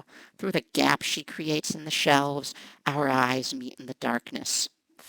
Crap! Oh no.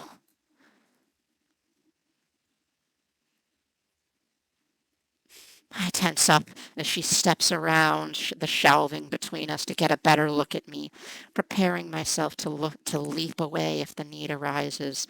The carefully memorized layout of the library flashes through my mind as I frantically plot the best way to flee. Even as I prepare my escape, I can see her taking in everything about me. The stolen blanket, the makeshift pillow, my generally disheveled appearance. She opens her mouth, and I brace myself for the verbal attack that's sure to Hello come. there. Huh? May I ask why you're sleeping on the floor? It doesn't matter what I say. Just distract her long enough to get away. I don't have anywhere else to sleep. I thought so. She leans down and offers me a hand. Oh, she's hot and nice. I look at it warily. I don't take it, but I slowly stand, letting the blanket fall to my feet and trying to subtly get in position Well, to I run. have an extra room on the second floor that you're welcome to borrow, if you'd prefer that. Oh no, she's hot and she's nice. Otherwise, you're more than welcome to remain here, on the ground. I apologize for waking you.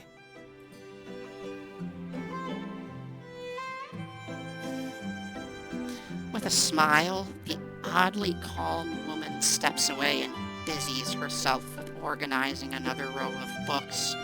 She probably expects me to let my guard down and take her offer. I'm just a stranger, someone who broke into her library.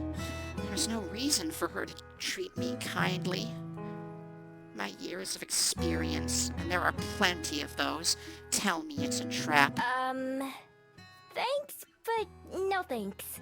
I'll just be going, actually. Sorry to bother you like this. I hurry past her, shoulders tense as I expect her to grab me or try to stop me. Truth be told, I kind of want her to. She doesn't, though. The one time I glance back, she's watching me with a strange expression that I don't recognize. Lexi, stop! Also, can I have a hug, please? I'm okay, I was cuddling Blue High and I thought I'd like to cuddle a different shark. Thank you, Lexi. I love you.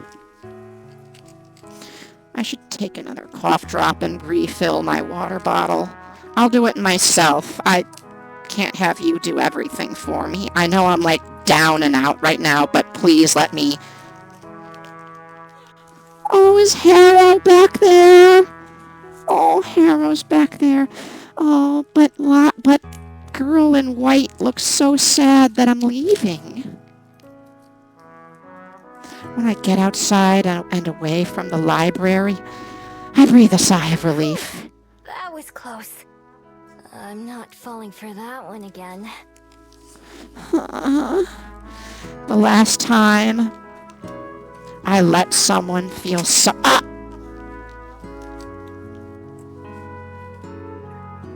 The last time I let someone feel sorry for me and accepted a place to stay, I woke up to them trying to empty my wallet.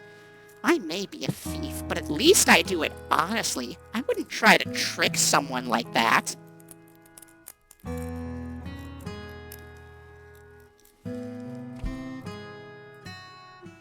This wasn't the first time someone tried to fool me and take advantage of me either.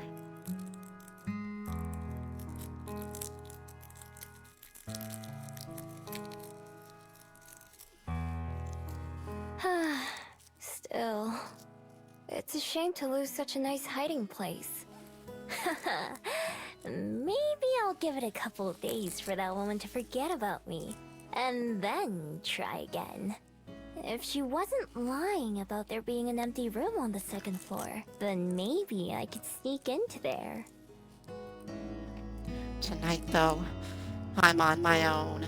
Shivering, I wrap my coat and tail tightly around myself as I think about what to do next. The rain has stopped, although it's still cold and cloudy. My stomach grumbles since I haven't eaten anything other than snacks all day. I may as well get it over with and go check on the status of my den. Well, it could be worse. It's not as bad as I expected, which is a pleasant What's a surprise. little mind? It'll be just fine.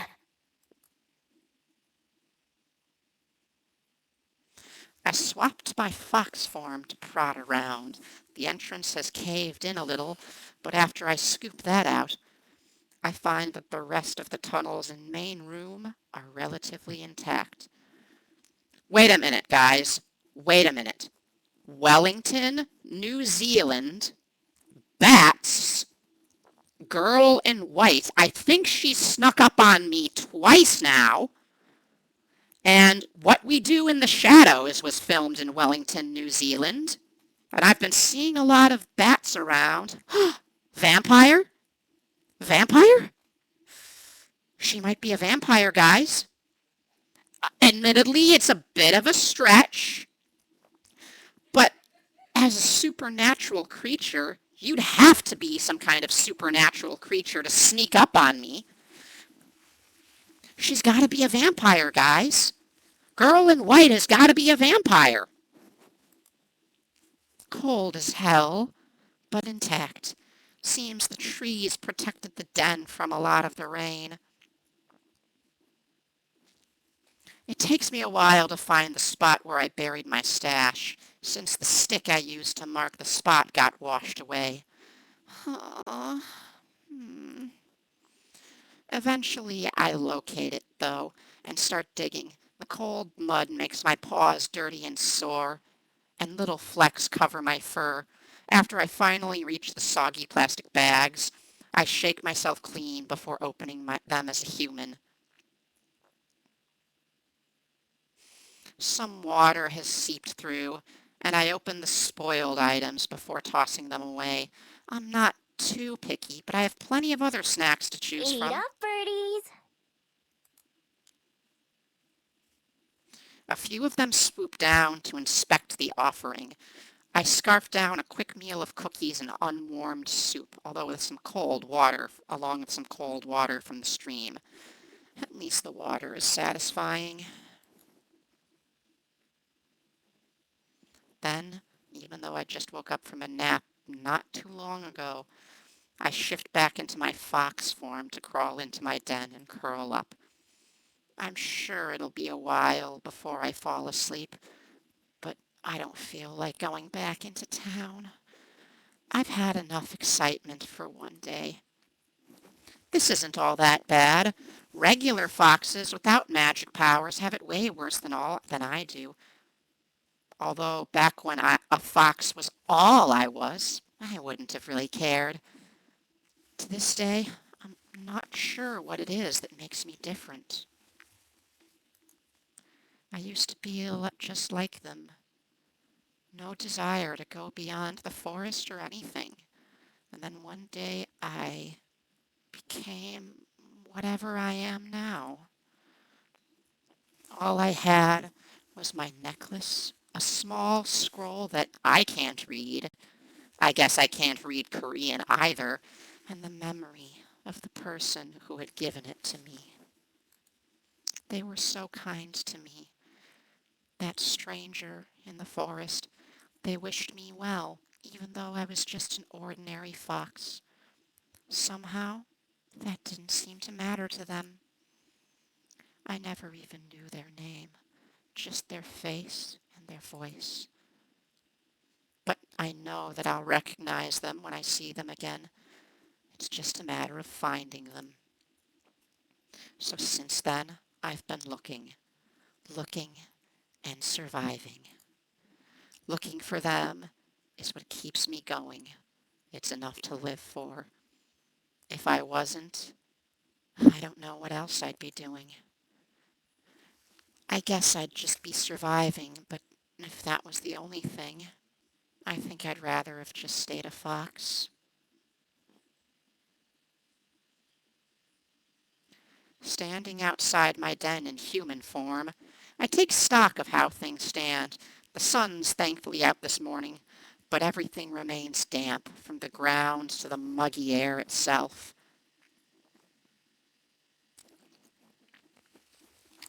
Chill on the breeze is the worst, making me shiver every time it hits me. The Bell House is pleasant when I visited a couple of days ago, so I decide to head down towards the main street and get a coffee there while working out my next moves. Coming to the door of the cafe, I pause and wipe my feet on the mat outside. The human fascination with surrounding themselves in concrete makes a little more sense as I work the mud off my feet. With that, I finally head inside, only to stop in my tracks as the door shuts behind me. Standing behind the counter is the same girl who I saw reading in the library yesterday, talking with a customer as she takes their order. The gentle aura about her is unmistakable. Oh no, I'm starting to gain panic again. Oh no. The person in front of me finishes their order and I step up to the counter. Good morning. Welcome to the Bell House. What can I make for you today? Oh, hi. I'll have... A vanilla latte? No, that's boring. What do you recommend? I want to try something new. I'm glad you asked. I was just thinking that you look like the sort of person who would enjoy one of our Fairy Kiss Chillers. Fairy Kiss Chillers. What a It's name! one of our signature drinks, with a vanilla gelato base and a mint chocolate chip swirl. Awesome. That sounds delish. Now, I was planning to get something warm, but that does sound pretty good. Okay, give me one of those then. Perfect. And could I get your name, please? It's Miho. Yep. She scribbles something onto a cup and finishes I'll it have with a that big right out flourish. for you. Thanks. I pay and then go take the same seat as before, next to one of the windows. It's pretty empty in here again, so I can sit wherever I want. Before the barista starts making down my drink, I spot her writing something else down in a little notebook. She glances my way once or twice while she does. Oh shit, she's looking this way. She's looking at this way. That sounds good, but also like a certain item. Yeah. But I pretend not to notice. I wonder what it is. The barista yesterday didn't write anything down. Anyway, I've got more important things on my mind. I mull over the plan which formed as I walk here, becoming increasingly happy with it. Tonight, I've already decided I'm going to sneak back into that library. Between that picture frame and some of the other trinkets I saw, I should be enough to pilfer enough to fund my next few days in Wellington.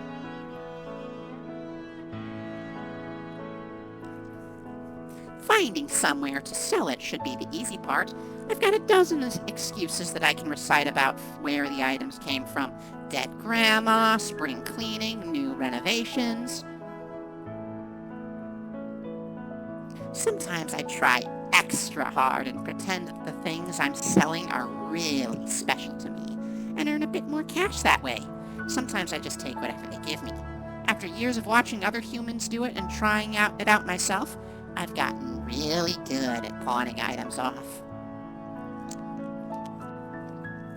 I find myself idly watching the barista make my drink. While I do, I practice a disarming smile. All of her movements are quick and practiced, but she has that same faraway look in her eyes that I noticed yesterday. She looks up and our eyes meet. I don't look away, and she turns pink before ducking away behind a machine, out of sight. Oh, I see. She's also gay panicking. Good, I can use that. Huh. Weird girl. I'd like to see. I'd like to make her quiver. I wonder how weird she gets when we're alone. I turn my head around to look around the cafe, and a butterfly outside catches my attention, so I watch that instead. It flutters back and forth, landing on a flower and resting its wings.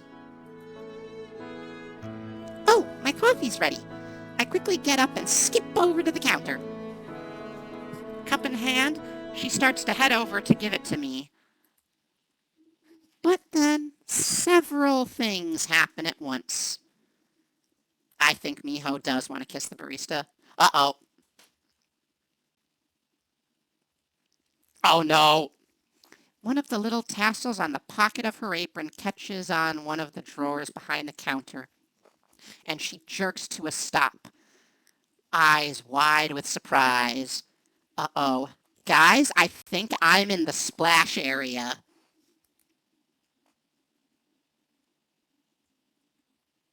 And my drink tumbles out of her hand, landing on the counter with a wet gloop sound as the ice cream splats against it, sending mint green rivers of coffee everywhere. Cute and clumsy. A few seconds pass where we just look at each other, neither of us quite sure what to do, and then she takes a deep breath. I was about to be like, oh no, you made me wet. But this isn't that kind of game. I am so sorry. I'll make you a replacement right away. Just give me 1 second and I'll have that ready for you. Her words spill out faster than the beverage, making it hard to even understand what she's saying. Her face is bright red as she spins back around and grabs another empty cup. Then she stops, hands hovering awkwardly. Wait, I should clean this up before it dries and starts to go bad. She's got a cute voice. She hurries back to the mess, wiping at it with some napkins. She mops up as much of it as she can with one hand, then leaves the soggy paper on the counter while she starts to remake my drink. I'm really sorry. This is such an embarrassment. I don't even know if she's talking to me or to herself. I freeze up for a second, looking for an appropriate response to an apology. I'm not used to people apologizing to me. It's fine. I'm not in a hurry.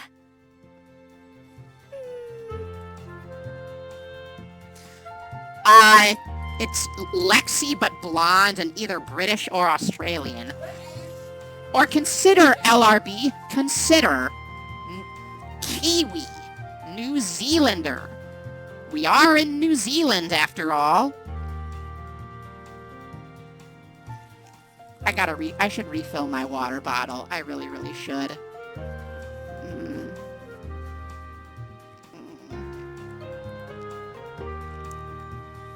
Instead, I just sit back down at one of the tables and watch. She makes the drink twice as fast and then carries it very slowly to the counter, setting it down in a clean spot. A clean spot. She set it down in the royal spot. This time, she takes a deep breath before speaking, like she's afraid she's going to mess that up too. All right, here's your drink. Again, I'm very sorry. It's fine, girl. It's all chill. I got nowhere to be. I'd just like to stare into your beautiful green eyes for a little bit longer. This is your first time here, isn't it? I hope it doesn't leave a bad impression. Nope, I was here yesterday. Second, actually. Yesterday was the first time. How'd you know? I make an effort to remember as many of our customers as I can, as well as their favorite orders.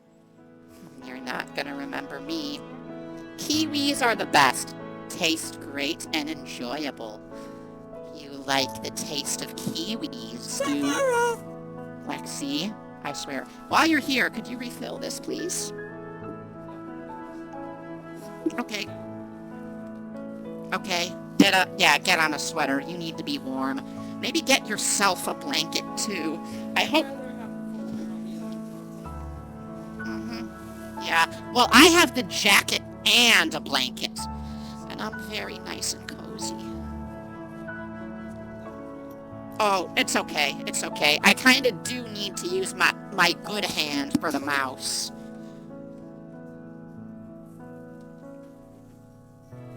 I'm not jerking it with my... I'm not fucking fingering myself with my other hand, chat. I'm not gelling off here. It's in a splint. I can't, even if I wanted to. No, I'm not. No, I'm not. Stop lying, Lexi. Life does find a way. And admittedly, I was doing that in bed this morning. Just a little bit. I didn't... Not to completion. Not to completion. I was trying to, like, get myself worked up while I was lying down. Because I thought it would help me relax more. Because I was feeling like shit. But I couldn't do it. But I wouldn't do that on stream. This is Twitch, not Fansly.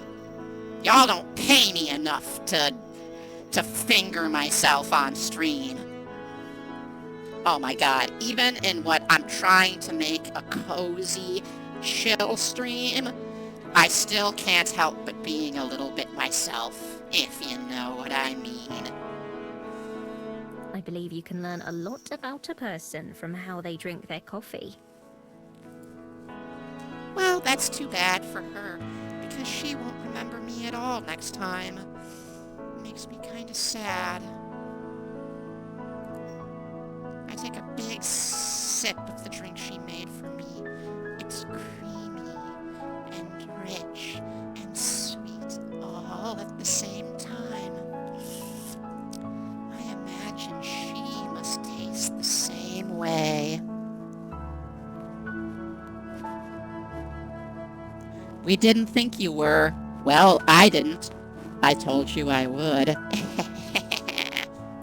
Whoa, this is really good. I bet it tastes like you. It's kind of like a milkshake, but not. But it's not like coffee either. It does sound really good. Yes, exactly. I'm very glad that you like it. It's one of my favorite beverages that we serve. In fact, the recipe was my idea. Awesome. Whoa! They should put you in charge of all the recipes. She smiles again.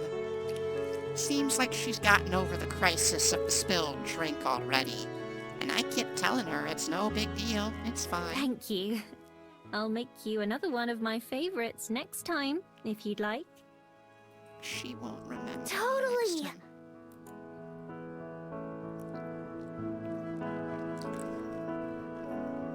At least I'll know what to order next time, even though I'll have been forgotten. I'm already thinking of this place as my go-to coffee shop, especially since it's in a convenient area. With tasty drinks and cute baristas, I don't have a reason to go anywhere else. A knocking sound from the employee area gets both of our Hey, attention. Aspen, can you set another batch of croissants? Oh, sure. I'll be right there. Aspen. What a pretty name. A pretty name for a pretty girl. God, my top and my inner top is already coming out for Aspen.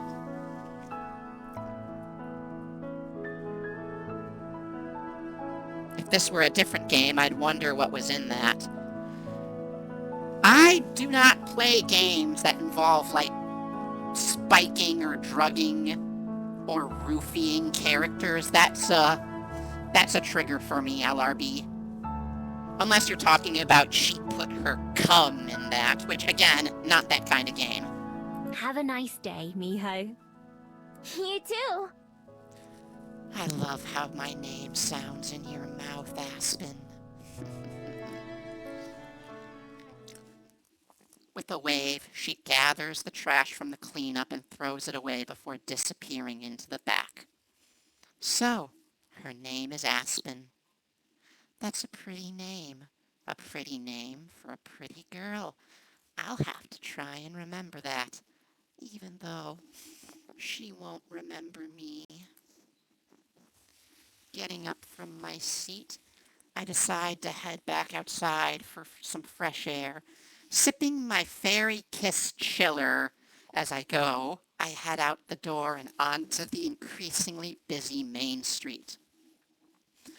I already know my plans for tonight, but I've still got some time to kill for before then. What should I do?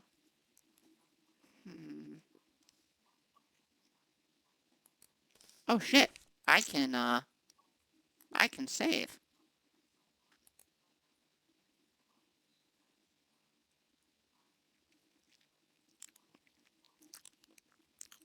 Looks like we can meet someone right here. Looks like girl in white is right here. You were referring to fluids. Yeah. I don't know why I didn't think of that first, when I should have been thinking about that first, because I know you guys. Mount Victoria or Oriental Bay?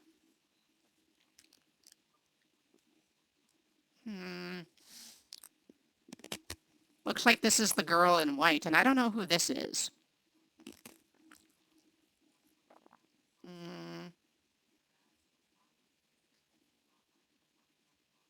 Let's go see the girl in white. It's not far from where I am to the beach, so I decide to head down there. Passing through the city streets, I recognize some of this area from my first day here, when I was running from the Skyport guard. Glad that guard chased me in this direction, or I'd have never found the Bell House. And really, that's been the highlight of Wellington so far. When I get down to the beach, I take a moment to enjoy the salty sea air. From this level, it's impossible to tell where the ocean ends and where the open sky begins. So it's Wellington, New Zealand, but floating. I can see the Skyport from where I am, with a few older ships anchored in the harbor close by. You know what, guys? I am, really, really fucking sad that there are more games where lesbians get roofied by guys than there are games where lesbians drink girl cum in cups. That's really fucked up, and I think that needs to change.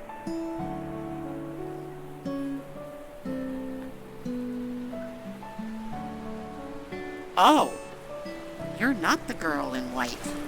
While I'm admiring the view, a worried-looking lady comes up and waves for my attention. Hi, I'm looking for my son. He's about this tall and wearing a red sweater. His name's Tommy. Have you seen him? Nope. I haven't seen anyone like that. I just got here. Okay, thanks. She walks away in a hurry, looking left and right as she goes to ask someone else. Humans sure do have it rough. Since they can't smell or even hear most things, it's a wonder they don't get lost more often.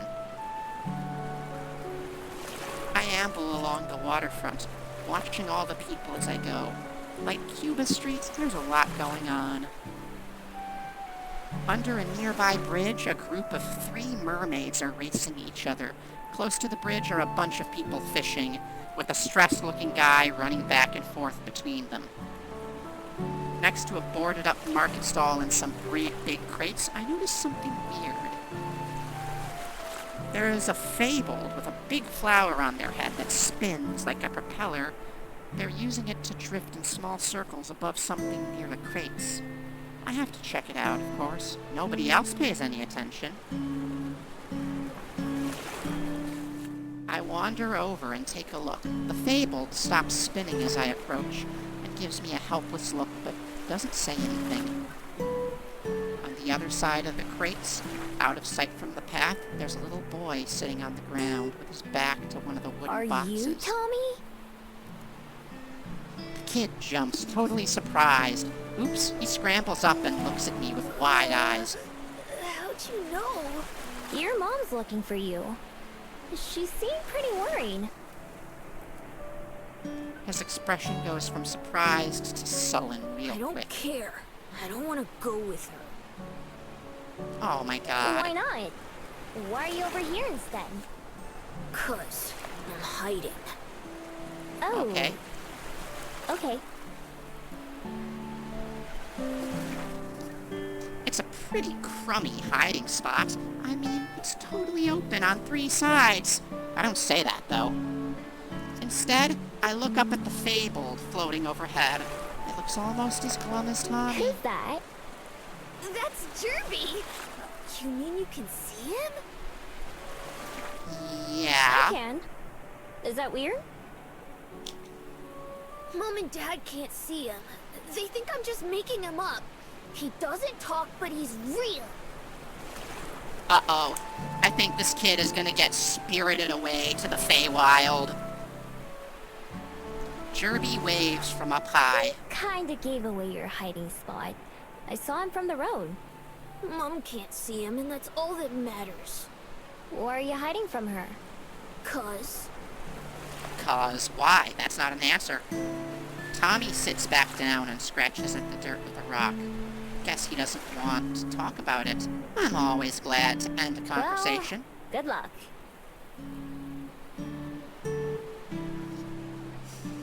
I start to walk away. He doesn't seem like he's in any danger, and I don't want to get blamed for him hiding in the first place. Wait a minute. I turn around. He's already standing up again. Are you gonna go tell her where I am? Before I can tell her, his eyes get huge again. Miho? Miho, she's standing right there. There you are.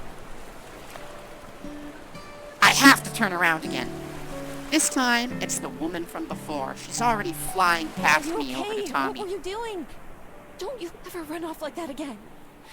Oh, I'm just glad you're safe, though. Sorry, kid. Looks like you're not getting spirited away to live in the summer court today.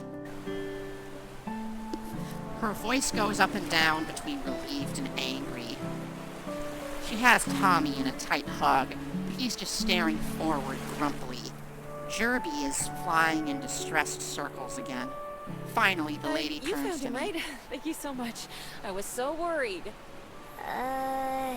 No problem. I didn't really do anything. I did find him, but so did she. Guess she's not thinking about it Come much. on, Tommy, let's go home. We'll talk about this there. No, I'm not going. That's not home. Oh no. My ears flinch as he yells. He stamps his foot on the ground to make his point. Tommy, sweetie. Home is where it's you, me, and Dad, not that apartment. That's still your home too, but this, it's like your second home now. No, it isn't. Not without you, it's not. Oh You and no. Dad really have to get it. They separated. Tommy, who is already sniffling, can't keep from breaking down and crying as he throws his arms around his mom and hugs her back.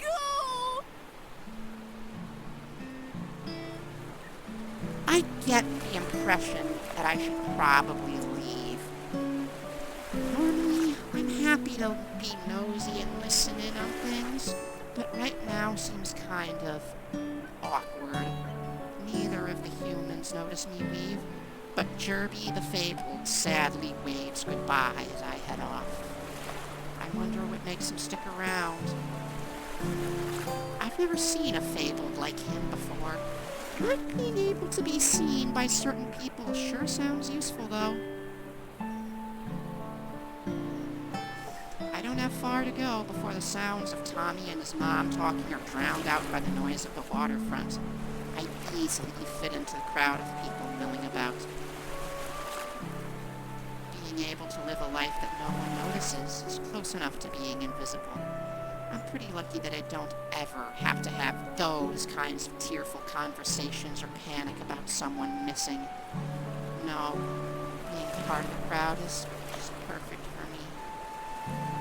I stand in the concrete and admire the ocean until I've had my fill, and then I start wandering again.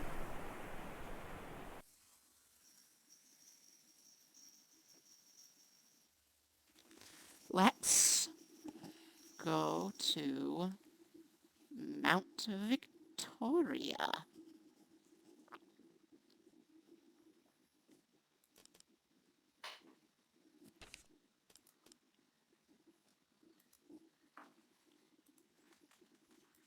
Because it seems like there's a person there we can meet.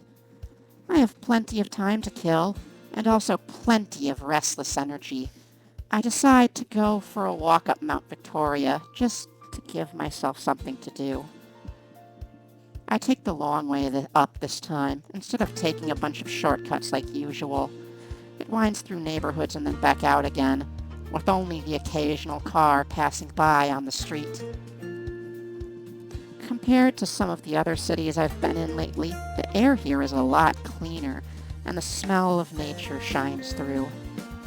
Can't compare to being out in the wild for real, of course, but it's nice to not be choking on exhaust fumes everywhere I go.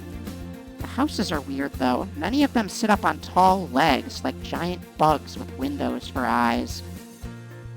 More people seem to be coming down the mountain than going up it. Lots of them zip past on bikes or skateboards, while others are just jogging or just walking. This path is longer than I thought. Oh, it's a dude. I don't care. About halfway up or so, there's a wooden bench just off the sidewalk. It's occupied by a man with dark hair and big sunglasses. As I'm about to pass by, well, he hello, waves. miss. Nice evening for a walk, eh? Run. Huh? Is he talking to me? He must be, because there's no one else nearby. Panic! Chatting is not usually my thing, but for the moment, I appreciate the distraction. Sure is. I'm glad the rain's gone. Oh, for now, yeah. It's never gone for long, though, is it? I cannot place your accent, That's sir. so. I'm new here. I didn't even think it would rain since it was so sunny the day before. Ho ho ho! You've gotta watch out for that around here. Mother Nature's real fickle these days. That's so. 1 minute you're on the pier, enjoying the sunshine. Next minute, whoosh! Yep, sounds like living on an island. He makes a whoosh sound with his brain and a wavy motion with his hand. Storm clouds, as far as the eye can see. That's just welly for you, though. You live with the sunshine and the clouds. I'm gonna have some water.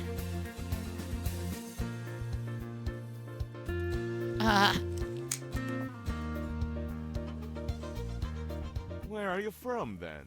Guessing you're not a Kiwi? Nah, I'm a fox, not a bird. The man laughs, a deep